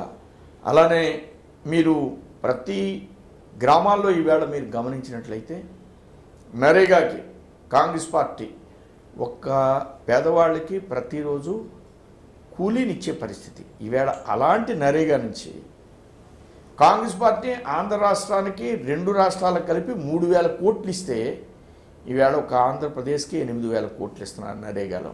నరేగాతో ఐసిడిఎస్ బిల్డింగ్లు కట్టడం, నరేగాతో పంచాయతీ బోర్డులో బిల్డింగ్లు కట్టడం, నరేగాతో 1000 కోట్లు చంద్రబాబు నాయుడు ఇచ్చి చంద్రన్న మాట మోడన్న బాట అనేటువంటి రోడ్ని 1000 కోట్లు ఇవ్వడం, చంద్రబాబు నాయుడు గారు నరేంద్ర మోడీ డైరెక్ట్గా సర్పంచులకి నిధులు ఇవ్వడం. ఈ విధంగా నరేగాతో పాటు అనేక రకాలైన వ్యక్తిగత మరుగుదొడ్ల దగ్గర నుంచి, రోడ్ల దగ్గర నుంచి, డ్రైనేజీ వ్యవస్థ దగ్గర నుంచి, స్కూల్ బిల్డింగుల దగ్గర నుంచి నరేగాకి నిధులు పెంచడం మూలంగా ఈ రకంగా మనం అభివృద్ధి గురించి ఈ రాష్ట్రానికి చేయవలసినటువంటి ఒక బాధ్యతగా భారతీయ జనతా పార్టీ స్వీకరిస్తుంది. ఈ యొక్క రాష్ట్రం అభివృద్ధి చెందుద్ది విడిపోతే అని ధైర్యంగా చెప్పినటువంటి పార్టీ భారతీయ జనతా పార్టీ మాత్రమే. చంద్రబాబు నాయుడు గారు కాలికి బలపం కట్టుకొని తిరుగుతుంటేనే ఈ పెట్టుబడులు వస్తున్నాయి, ఇక్కడ పరిశ్రమలు వృద్ధి చెందుతున్నాయని. అలాగే చంద్రబాబు నాయుడు గారి విజన్ తోటే ఈ రాష్ట్రానికి నిరంతర విద్యుత్తు, కన్నురెప్పపాటు కూడా కరెంటు పోనటువంటి పరిస్థితిని పరిపాలనలో సాధించామని చెప్పి వాళ్ళు చెప్పుకుంటున్నారు. మీరేమో ఇవన్నీ మేమే ఇచ్చాం, మేము తెచ్చామంటున్నారు. చంద్రబాబు నాయుడు గారు ప్రమాణ స్వీకారం చేసిన రోజున ఈ రాష్ట్రానికి వచ్చి పీయూష్ గోయల్ 24/7 అడగకుండా ఇచ్చినటువంటి మంత్రి భారతీయ జనతా పార్టీ మంత్రి. ఇది మా ఘనత, ఇది మా ఘనత. ఈ రాష్ట్రానికి 24/7 ఈ రాష్ట్రానికి అనేక రకాలైనటువంటి పవర్స్ ఇచ్చినటువంటిది. ఈ రాష్ట్రం ఏదో భారతదేశంలో కరెంటు ఉత్పత్తి అనేది ఉంటేనే దేశంలో అనేక మంది ఇన్వెస్టర్స్ వస్తారు. ఆ వాతావరణాన్ని అలాంటి ఒక పవర్ మంత్రి ఈవేళ ప్రతిరోజు ఏ రాష్ట్రానికి ఎంత రేటుకి కరెంట్ ఆన్లైన్లో ఇస్తూ అనేక రకాలైనటువంటి సంస్కరణలు తీసుకొచ్చినటువంటి ప్రభుత్వం భారతీయ జనతా పార్టీ ప్రభుత్వం. దాన్ని అందిపుచ్చుకోవచ్చు చంద్రబాబు నాయుడు గారు, నేను కాదన్ను. కానీ మూలాలు, ఆలోచనలు, ప్రణాళికలు ఇవి కేంద్రం అనేక రకాలుగా విద్యుత్ శక్తి విషయంలో చాలా ముందుంది. ఒక ఫేడరల్ సౌత్ ఇండియాని చేసి ఈ రాష్ట్రానికి కరెంట్ లేని సందర్భంలో కరెంట్ ఇచ్చేటువంటి పరిస్థితి. ఆంధ్ర రాష్ట్ర అభివృద్ధి అనేటువంటి కాన్సెప్ట్ని భారతీయ జనతా పార్టీ స్వీకరించింది. ఆంధ్రప్రదేశ్లో కలిసి ఉందామన్నారు, విడిపోతే అభివృద్ధి చెందుద్ది, కలిసి ఉంటే అడవి అవుతుంది, విడిపోతే అమెరికా అవుతుంది. ఆంధ్ర రాష్ట్రం అంత అద్భుతమైనటువంటి రాష్ట్రం. 13 జిల్లాల గురించి ఎవరూ పట్టించుకోకుండా హైదరాబాద్ గురించే కలలు కన్నారు చంద్రబాబు నాయుడు గారు, హైదరాబాద్ గురించే కలలు కన్నారు రాజశేఖర రెడ్డి గారు. కానీ ఈవేళ 13 జిల్లాల్లో రిసోర్స్ అండ్ రిజర్వ్స్, సముద్ర తీర ప్రాంతం, దీని హక్కు, దీనికి ఉన్న మూలాలు, దీని మూలంగా ఈ రాష్ట్రం అభివృద్ధి చెందింది.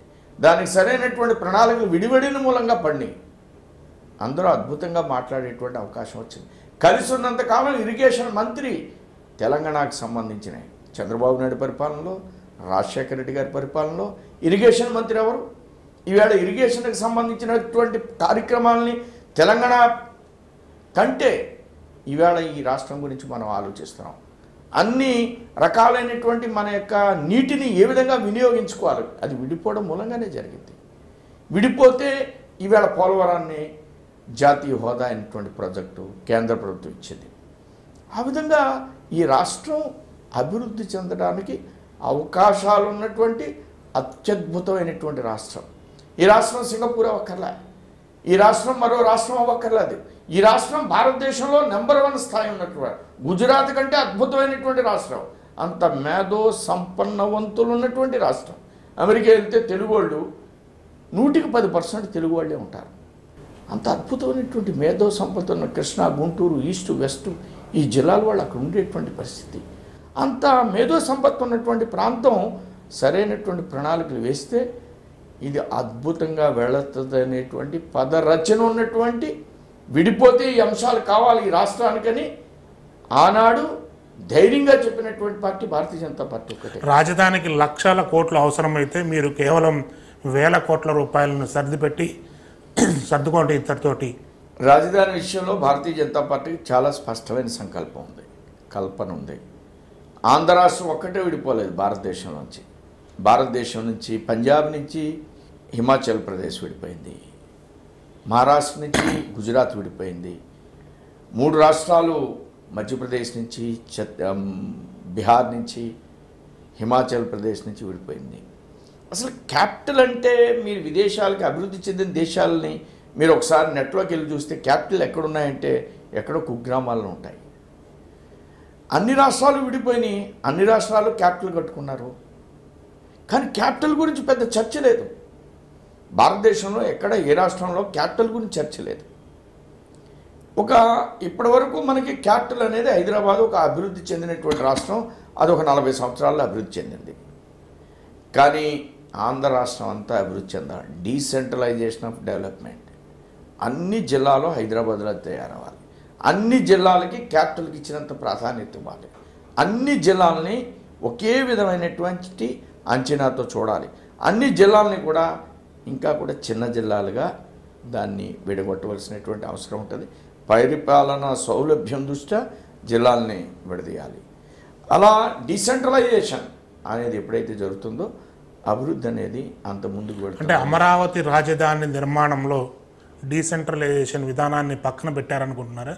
మరో హైదరాబాద్ లాగా తయారు చేసే పరిస్థితి కనిపిస్తుంది.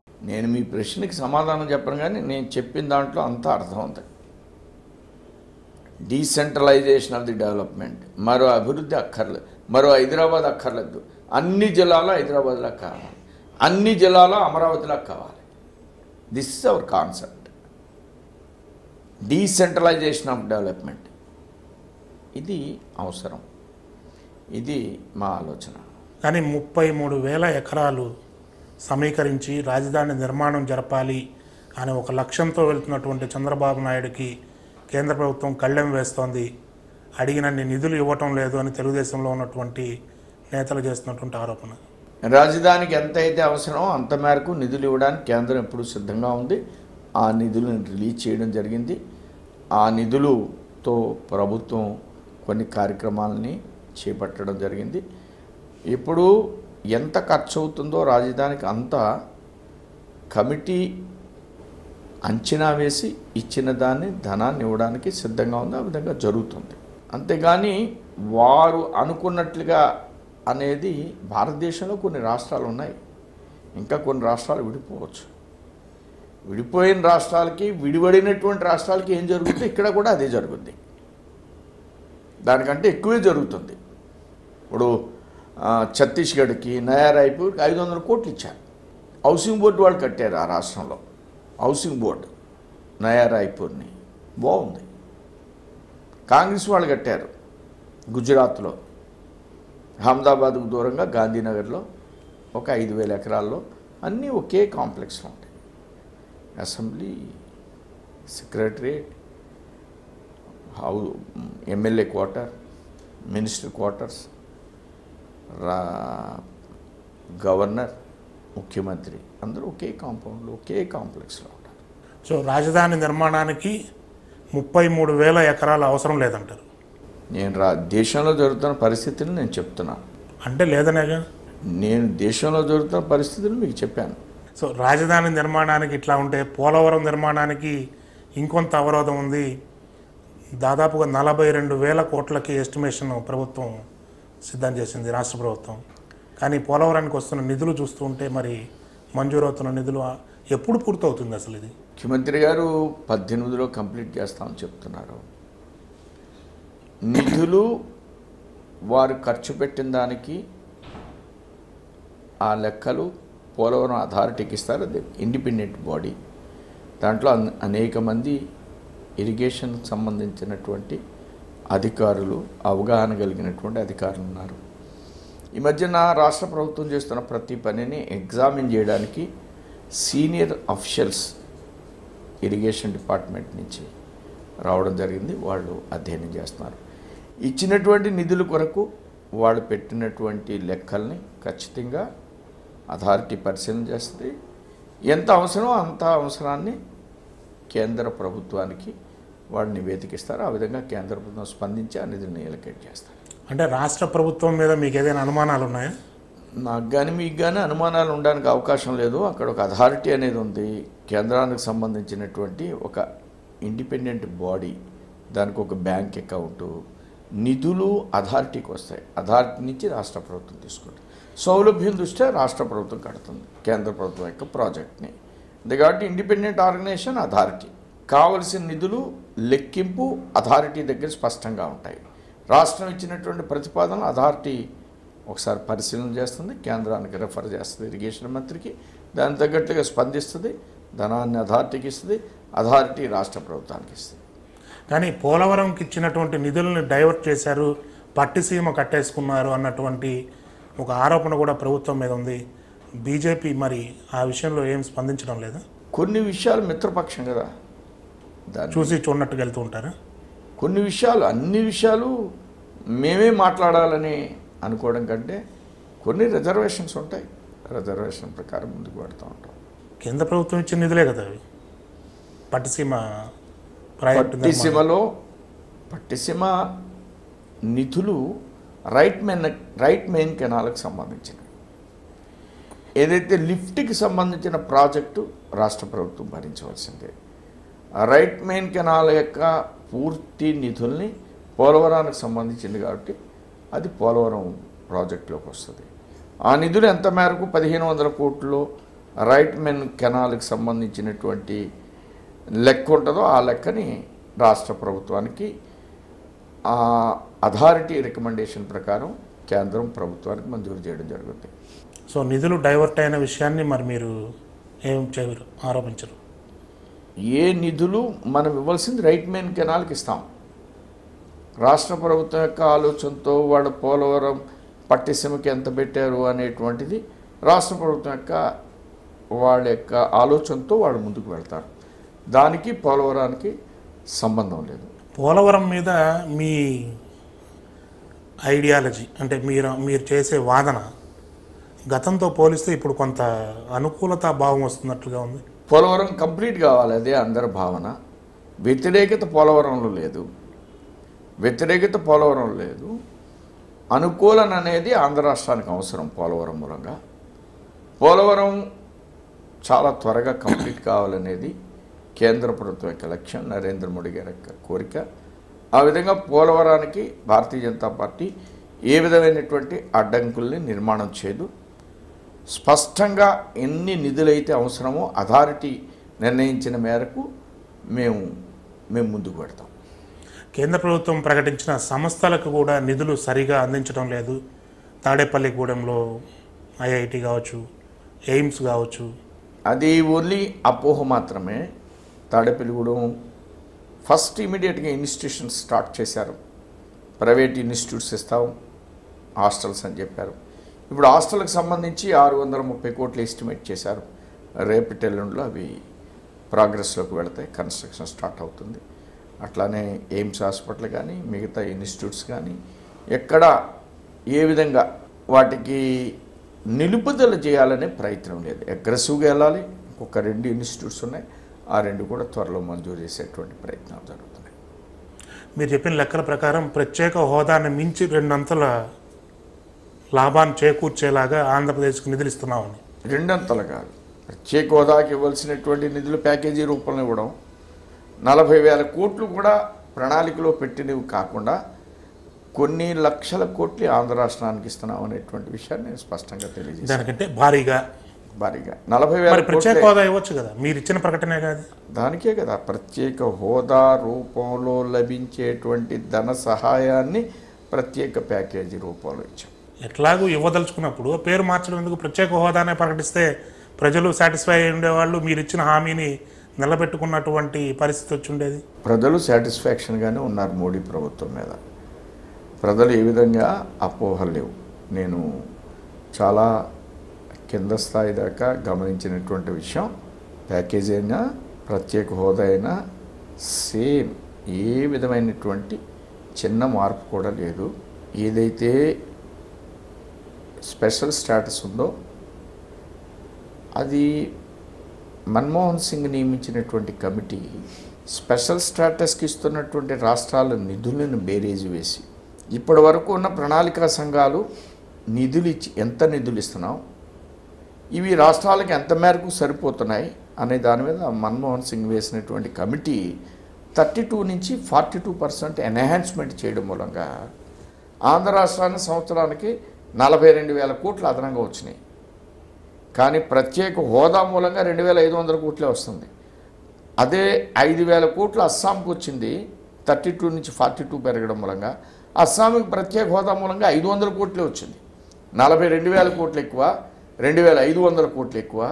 దీన్ని ఆలోచించినటువంటి మన్మోహన్ సింగ్ నియమించినటువంటి కమిటీ ఇంకా ప్రత్యేక హోదా అనేది అవసరం లేదు, 42,000, 2,500, 500 కోట్లు అస్సాం, 5,000 కోట్లు 32 నుంచి 42 చేయడం మూలంగా అందుకే ఏ రాష్ట్రానికి ఇంకా ప్రత్యేక హోదా అవసరం లేదనేటువంటిది ఆ నివేదిక వెలుబుచ్చిన అభిప్రాయం ప్రకారం ప్రత్యేక హోదా అన్న ఇస్తానన్నాం కాబట్టి 18 తర్వాత నిలుపుదల చేయమని చెప్పినప్పటికి కూడా మనం దాన్ని కంటిన్యూ చేస్తూ 5 సంవత్సరాల్లో 2,500 కోట్లు ప్రతి సంవత్సరం దానికి ఇవ్వడం కోసం ఏ విధంగా కూడా వెనకంజ వేయవలసినటువంటి అవసరం లేదు.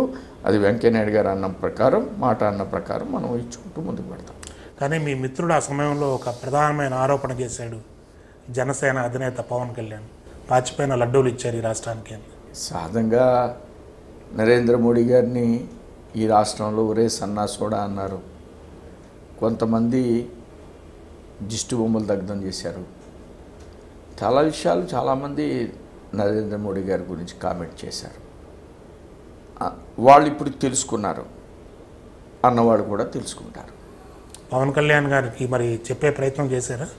అన్నవాడు కూడా తెలుసుకుంటారు. అభివృద్ధి కదా, అభివృద్ధి. పవన్ కళ్యాణ్ గారిని కీలకంగా మీరు మీ వైపు తీసుకొని వచ్చారు, మీరే పర్సనల్గా. నేనేం తీసుకురాలేదు, వారికి కూడా మోడీ గారిని కలవాలని ఉంది, మనం కూడా వారిని కలవాలనుకున్నాం, ఉభయలో ఒకటి అనుకున్నాం.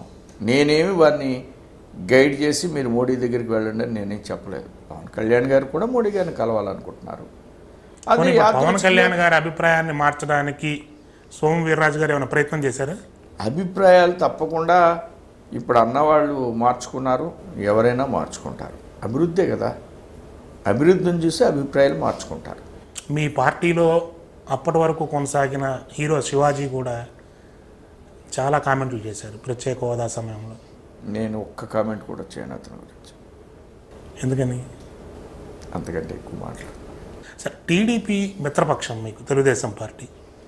తెలుగుదేశం పార్టీ మిత్రపక్ష ధర్మాన్ని పూర్తిగా పాటిస్తోంది అని బీజేపీ నమ్ముతోందా? మిత్రపక్షం ఉన్న ప్రతి చోట ఇబ్బందులు ఉన్నాయి. వాళ్ళకి ఇబ్బందులు ఉండొచ్చు, మాకు ఇబ్బందులు ఉండొచ్చు. దేశం దృష్ట్యా కొన్ని విషయాలను సర్దుకుని వెళ్ళాలి. అందులోంచి అనేకమైన మార్గాలను వెతుక్కుని ఎవరి పార్టీని వాళ్ళు అభివృద్ధి చేసుకోవాలి. ఇటీవల జరిగిన ఎమ్మెల్సీ ఎన్నికల్లో విశాఖపట్నంలో బీజేపీ ఇచ్చినంత ప్రాధాన్యత మిగిలిన చోట్ల తెలుగుదేశం బీజేపీకి కల్పించలేదు అని ఒక ఆరోపణ చేశారు. ఆరోపణ కాదు, వాస్తవం అది. మేము చంద్రబాబు నాయుడు గారిని ప్రతి ఫ్లెక్స్లో ప్రతి చోట పెట్టాము.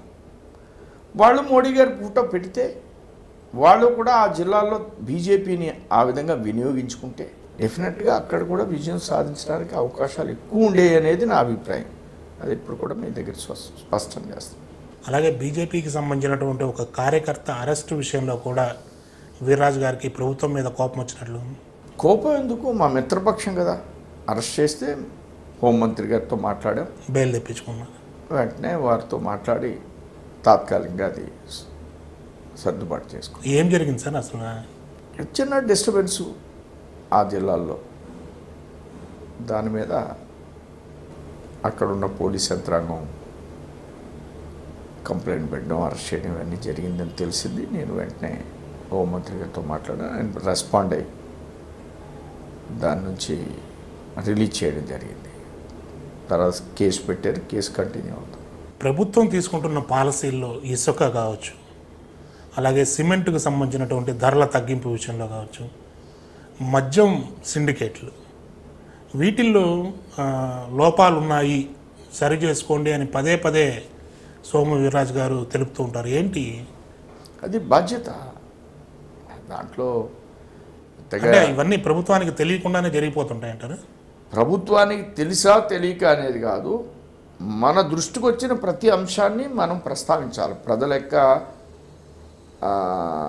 ఇబ్బందులను గమనించిన సందర్భంలో ఇసుక విషయంలో అందరూ వెళ్ళి చెప్పాం. హరిబాబు గారు, మేము అందరూ వెళ్ళాం, ముఖ్యమంత్రి గారిని కలిసాం.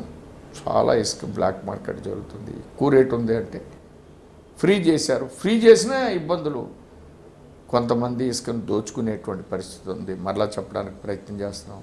ఏదైతే మద్యం అదొక మాఫియా, ఇసుక అదొక మాఫియా, మట్టి అదొక మాఫియా. ఇలా నేను అదే అన్నాను, అభివృద్ధి జరగాలి, పరిపాలన అనేది రూలింగ్లానే ఉండాలి, అది వేరే విధానంలోకి వెళ్ళకూడదు. అంతే కాబట్టి మనం తప్పకుండా మద్యం విషయంలో మాట్లాడడం కానీ, సిమెంట్ విషయంలో మాట్లాడడం కానీ, భారతదేశంలో ఏ రాష్ట్రంలో సిమెంట్ అంతగా పెరగలేదు, ఇక్కడే పెరిగింది. గట్టిగా మాట్లాడితే ఏదో కొంత ఏదో ఉపసంఘం దానిలో ఏదో కొద్దిగా తగ్గించడం అలా చేయడం జరిగింది. అదృష్టే ప్రజలకు సంబంధించిన ఇబ్బందుల్ని తప్పకుండా బీజేపీ వైపు నుంచి ప్రస్తావించాలి. మిత్రపక్షం అయినప్పటికీ అది మనం చేయవలసిన ధర్మం మన మీద ఉంది. డిమానిటైజేషన్ తర్వాత మద్యం సిండికేట్ని నియంత్రించకపోతే మళ్ళీ బ్లాక్ మనీ పెరిగే ప్రమాదం ఉంది అని అంటున్నారు మీరు. అంటే ఎట్లా, రీజన్ మీ దగ్గర ఉందా? ఇప్పుడు మద్యంలో మనం గమనించినట్లయితే ప్రభుత్వానికి సంబంధించిన ఆదాయాన్ని గమనించిన 15-16 వేల కోట్ల రూపాయలు అని చెప్తున్నారు. ప్రతిరోజు మద్యం మూలంగా ప్రతి సంవత్సరం 13,000 కోట్లు 12,000 కోట్లు అదనంగా అమ్మడం మూలంగా సామాన్య మానవుడు నష్టపోయే పరిస్థితి ఉంది. అలానే చాలా తక్కువ రేటుకి ఉత్పత్తి అవుతున్న దాన్ని చాలా ఎక్కువ రేటు పెట్టి కొని వాళ్ళు తాగేటువంటి పరిస్థితి ఉంది. ఎవరైనా ఇంత తక్కువకు అమ్మేదాన్ని ఇంత ఎక్కువ అమ్ముతున్నారంటే తగ్గించి ఇది ప్రోత్సహించమంటారనే అభిప్రాయం రావచ్చు. అలానే పేదవాడిని ఒక వీక్నెస్ని మనం అది ఆదాయంగా మార్చుకోవడం అనేది అనౌచిత్యం అవుతుంది. 30,000 కోట్లు 35,000 కోట్లు 40,000 కోట్ల దాకా వీళ్ళ మధ్యంలో సామాన్యుడు ప్రభుత్వానికి ఇవ్వడమే కాదు నష్టం మూలంగా జరుగుతుంది. అన్ని వేల కోట్లు వాళ్ళ దగ్గర నుంచి మనం తీసుకుని ఒక 3,000 కోట్లతోటి 4,000 కోట్లతోటి ఆరోగ్యాన్ని బాగు చేస్తున్నాం. ఆరోగ్యశ్రీ అంటున్నాం. మాకు అందరూ కూడా ఆపరేషన్లు చేయించారు మహానుభావుడు. ఉదయం నుంచి 6 గంటల నుంచే కాఫీ మాదిరిగా తాగిస్తేస్తున్నాం. రాత్రి 10 గంటలకు కట్టారు, ఉదయం 10 గంటలకు తీయాలి. కానీ రాత్రి 12 గంటలకి ఉదయం 6 గంటలకి బాగా తాగించేది, ఆరోగ్యం పాడు చేసేది, మళ్ళీ ఆరోగ్యశ్రీ ఇచ్చేది. వచ్చేది 40,000 కోట్లు, ఇచ్చేది 4,000 కోట్లు. ఇది ఈవేళ సామాన్యుడు నష్టపోతున్నాడు. ఈ విషయాన్ని చాలా త్రికరణ శుద్ధిగా మాట్లాడి తీరవలసిందే. ఇందులో వెనకంజి వేస్తే సామాన్యుడికి మనం నిజంగా కూడా అన్యాయం చేసిన వాళ్ళు అవుతాం. అంటే మద్యపాన నిషేధం చేయాలంటారా, నియంత్రించాలంటారా?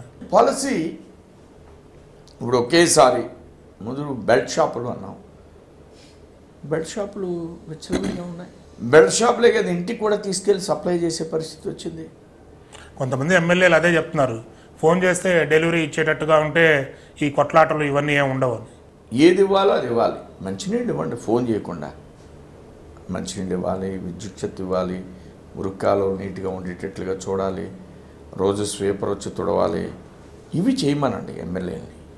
అంతేగాని ఇలాంటి విషయాలకు ఫోన్లు ఇంటికి వచ్చేయడం ఇవి అంత మంచి సంప్రదాయం కాదు. అసలు ఒక క్యాబినెట్ మంత్రి అయితే బీర్ అనేది ఒక హెల్త్ డ్రింక్ లాంటిదని కూడా చెప్పారు. ఇప్పుడు బీర్ అనేది హెల్త్ డ్రింక్ నెంబర్ 1, 30,000కి ఒక బారు నెంబర్ 2.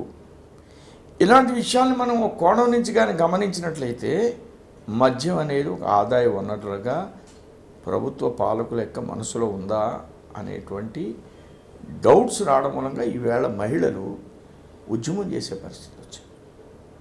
ఇది వెంటనే చాలా క్యారగాటికల్గా ఈ హెల్త్ డ్రింక్ కానీ 30,000కి బార్ షాపులు కానీ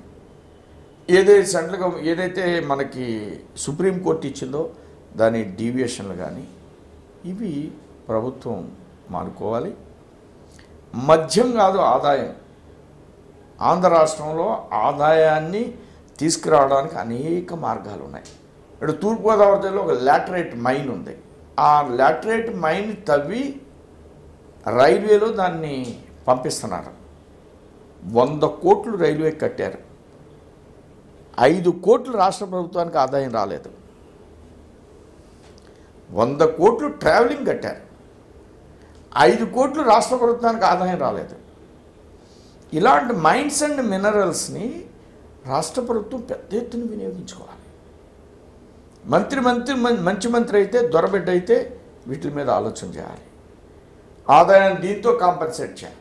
ఆదాయ వనరుల్ని ఒక్క మద్యం మీదే అనేది వెంటనే ప్రభుత్వం కమిట్మెంట్తో ఆలోచించి మిగతా మార్గాలు ఏంటి, వాటి ద్వారా పేదవాడికి ఏ విధంగా సహాయం చేయగలుగుతాం. ఇవాళ డిమానిటైజేషన్, ఇవాళ జిఎస్టీ పేదవాడికి ఉపయోగాలు ఉన్నాయి, పెద్దవాడికి కొద్దిగా ఇబ్బందులు ఉన్నాయి. ఇది ప్రభుత్వం లక్ష్యాలు.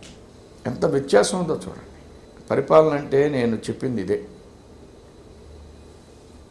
ఒక వర్గాన్ని ట్రేడింగ్ చేయొద్దు, ఆ వర్గాన్ని అభివృద్ధి చేయాలి.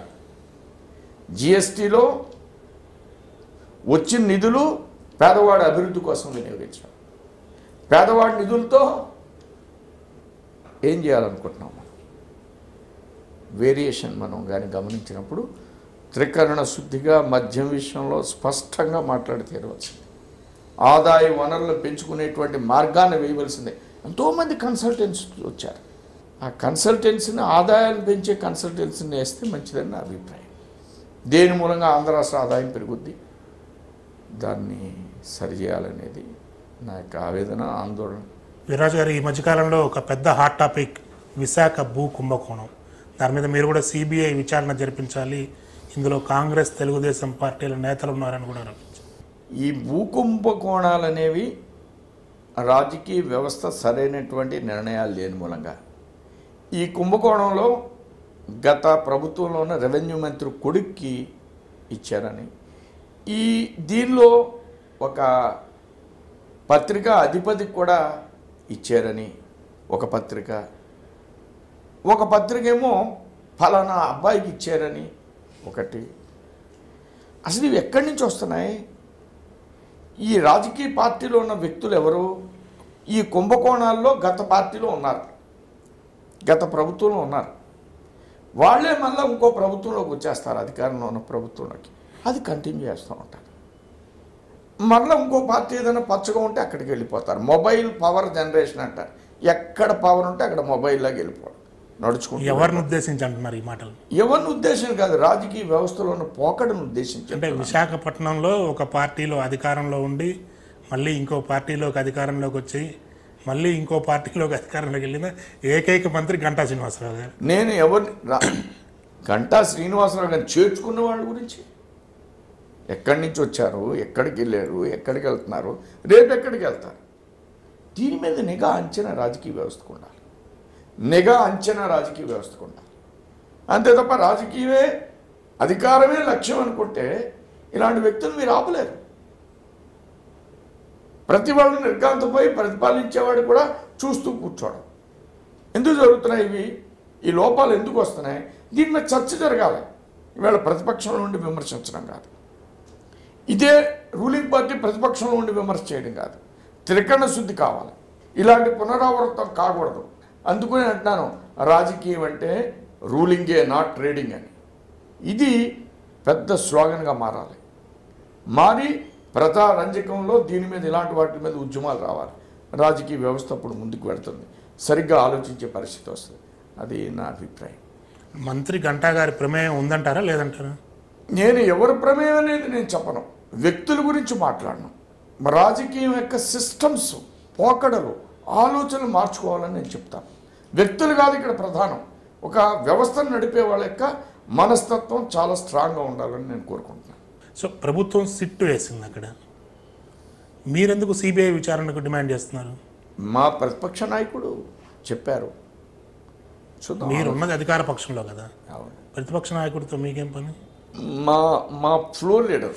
మీ ఫ్లోర్ లీడర్ అడిగారు విష్ణుకుమార్ రాజు గారు. సో దాన్ని మీరు కూడా కంటిన్యూ అవుతుంది. ఏం చేద్దాం అనేది ఆలోచిద్దాం, చర్చిద్దాం. ఆయన అభిప్రాయం చెప్పారు. ఓకే, విష్ణుకుమార్ రాజుకి బెదిరింపులు కూడా వచ్చాయట్టుగా ఆ విషయంలో వారు స్పష్టంగా చెప్పారుగా. ఓకే, వీర్రాజు గారు, నక్సలైట్ల విషయంలో మీరు చాలా సీరియస్ కామెంట్ ఒకటి చేశారు. నక్సలైట్ల అడవుల్లో కాదు, ఇక్కడ నగరాల్లో ఉన్న అవినీతి ఎమ్మెల్యేలని కాల్చిపారేయాలి. ఎందుకు వచ్చింది ఆ సెంటెన్స్? అసలు ఏ ఉద్దేశం? ఒక ఆవేదనతో అన్న సందర్భం. నేను ఎవరిని వ్యతిరేకిస్తూ అనలేదు. అవినీతి అనేది అడవుల్లో లేదు. అవినీతి అడవుల్లో ఉండడానికి అవకాశం ఎందుకు ఉంటుంది? సామాన్య మానవులు ఉంటారు అడవిలో, అక్కడ అవినీతి ఉండదు. అవినీతి అనేది అన్ని చోట్ల పెచ్చు పెరిగిపోతుంది. అక్కడెందుకు సామాన్యులు చంపడం? అవినీతి చేసేవాళ్ళు అనేక మంది ఉన్నారు, మన కళ్ళ ముందు కనపడతారు, వేల కోట్లు సంపాదిస్తున్నాడు. ఇలాంటి వాళ్ళ మీద చర్య తీసుకోండి. ఇది నా యొక్క ఆవేదన, అంతర్మదనం. దాని గురించి నేను మాట్లాడేది. ఆ కాంటెక్స్ట్ కేవలం ఆవేదనతో కూడిన ఆవేదన వాస్తవమైనటువంటి అంశాలు అవి. అక్కడ డెన్స్ ఎందుకు, దేనికి అడివి, అన్ని చోట్ల ఇలాంటి అంశాలు ఉన్నాయనేటువంటి కంటెస్ట్లో చెప్పినమాట, ఆ కాంటెస్ట్లో మాట్లాడినటువంటి అంశం. కానీ కాన్స్టిట్యూషన్లో ఉన్నటువంటి ఎమ్మెల్యేలు అనటం మరి ఆవేదనతో చెప్పినటువంటి అంశం అన్నాను. కాన్స్టిట్యూషన్కి విరుద్ధం అది. ఒక ఆవేదనతో ఒక్కొక్క సందర్భంలో కొన్ని మాటలు దొర్లుతాయి, అది కాన్స్టిట్యూషనల్కి విరుద్ధమే. అది కూడా నేను చెప్తున్నాను. అది కరెక్ట్ కాబట్టి వెనక్కి తీసుకుంటాను. సామాన్యులు కాదు, అవినీతి అన్ని చోట్ల ఉంది అనే కాంటెస్ట్లో నేను మాట్లాడింది. ఓకే, వీర్రాజు గారు, కాపు ఉద్యమం రాష్ట్రానికి సంబంధించినటువంటి ఒక ప్రధానమైన అంశంగా కనిపిస్తుంది. ముద్రగడ పద్మనాభం గారు మిలిటరీ మాధవపురం లాగా ప్రతి ఇంటి నుంచి, కాపు ఇంటి నుంచి ఒకరు రావాలి, రేపు మనది ఫైనల్ ఉద్యమం అంటున్నారు. ఏం చూస్తున్నారు ఈ కాపు ఉద్యమంలో మీరు? అది అనేకమైన సంవత్సరాలుగా ఉన్నటువంటి ఒక సామాజికమైనటువంటి పరిస్థితి. దాన్ని ప్రభుత్వం, నేను అది త్వరలో పరిష్కరిస్తానని ఎన్నికల మేనిఫెస్టోలో పెట్టినటువంటి అంశం. దాన్ని ప్రభుత్వం త్వరగా పరిష్కరించితే సమస్య పరిష్కారం అవుతుంది. దాన్ని కొంతమంది ఆ సిస్టమ్ని వినియోగించుకోవడం కోసం ప్రయత్నం చేస్తారు. ఆ స్కోప్ ఇవ్వకుండా ప్రభుత్వం అడుగులు వేస్తూ ముందుకు వెళ్ళాలి అనేది నా అభిప్రాయం. కానీ ఎందుకు పద్మనాభం గారి పాదయాత్రకు కూడా అనుమతించని రిస్ట్రిక్షన్స్, నిబంధనలు పెడుతున్నారు అనుకుంటున్నారు? నేను అనుకోవడంలో ఈ పాదయాత్రల్ని ప్రభుత్వం అంత సీరియస్గా తీసుకోవాల్సిన అవసరం లేదు. రాజశేఖర రెడ్డి గారు పాదయాత్ర చేశారు, చంద్రబాబు నాయుడు గారు 2 సార్లు పాదయాత్ర చేశారు, రాజశేఖర రెడ్డి కుమారుడు పాదయాత్రలు చేశారు, మరలా ప్రారంభిస్తున్నారు. పట్టుదలకి ఉద్యమ నిర్మాణ నాయకులు కానీ ప్రభుత్వం కానీ పట్టుదలకి వెళ్ళవలసిన అవసరం లేదు. ఇష్యూని సాధించడమే ప్రధానమైనటువంటి అంశంగా ఎవరైనా ఆలోచన చేయాలి. ఇష్యూని సెటిల్ చేయాలనేటువంటి ఆలోచనతో ఉభయ వర్గాలు ఉండాలి. కానీ ప్రభుత్వం మంజునాథ కమిషన్ని వేసామని ప్రకటించింది. మంజునాథ కమిషన్ ఏమో చాలా స్పష్టంగా మేము అసలు కాపులని బీసీల్లో చేర్చడానికి వేయబడిన కమిషన్ కాదు, అసలు ఆ అంశమే కాదు అంటుంది. మరి ఇష్యూని డైవర్ట్ చేయడం కదా. కమిషన్ అభిప్రాయం చెప్పింది, ప్రభుత్వం వివరణ ఇవ్వాలి. అంటే ఇది కాపులని మోసం చేసినట్లుగా మిత్రపక్షంలో మీరు కూడా అధికారంలో భాగస్వాములే కదా. అందుకునే అంటనా ప్రభుత్వం వేసినప్పుడు మంజునాథ్ కమిషన్ని అపాయింట్ చేసినప్పుడు ప్రభుత్వం ఒక అంశాన్ని ప్రస్తావించింది. కానీ మంజునాథ్ కమిషన్ చెప్పిన విషయం ప్రభుత్వం ప్రకటించిన విషయానికి విరుద్ధంగా ఉంది. అందుకనే ప్రభుత్వం వివరణ ఇవ్వాలంటున్నారు. ఓకే వీర్రాజు గారు, ఫైనల్గా భవిష్యత్తు లక్ష్యాలు ఏమైనా ఉన్నాయా? భవిష్యత్తు లక్ష్యాలు ఆంధ్రప్రదేశ్లో భారతీయ జనతా పార్టీ బలోపేతం చేయాలి. మంచి పరిపాలన కావాలి. పరిపాలన అనేది ప్రజల అభివృద్ధి అనే భావంతో వెళ్ళాలి. పరిపాలనని రూలింగ్గానే ఉండాలి, ట్రేడింగ్గా ఉండకూడదు. అలాంటి పరిపాలన ఈ ఆంధ్ర రాష్ట్రానికి అవసరం. ఆ భావంతో భారతీయ జనతా పార్టీ ఈ రాష్ట్రంలో బలపడాలనేటువంటి ఏకైక లక్ష్యం. దాన్ని బలోపేతం చేసే దిశగా ముందుకు పెడతాం. Thank you very much sir. ఇది బీజేపీ ఎమ్మెల్సీ సోము వీర్రాజు గారితో స్పెషల్ డిస్కషన్. ఇందులో ఏ అంశం మీదైనా సరే మీ అభిప్రాయాల్ని తెలియజేయవలసిందిగా కోరుతున్నాను.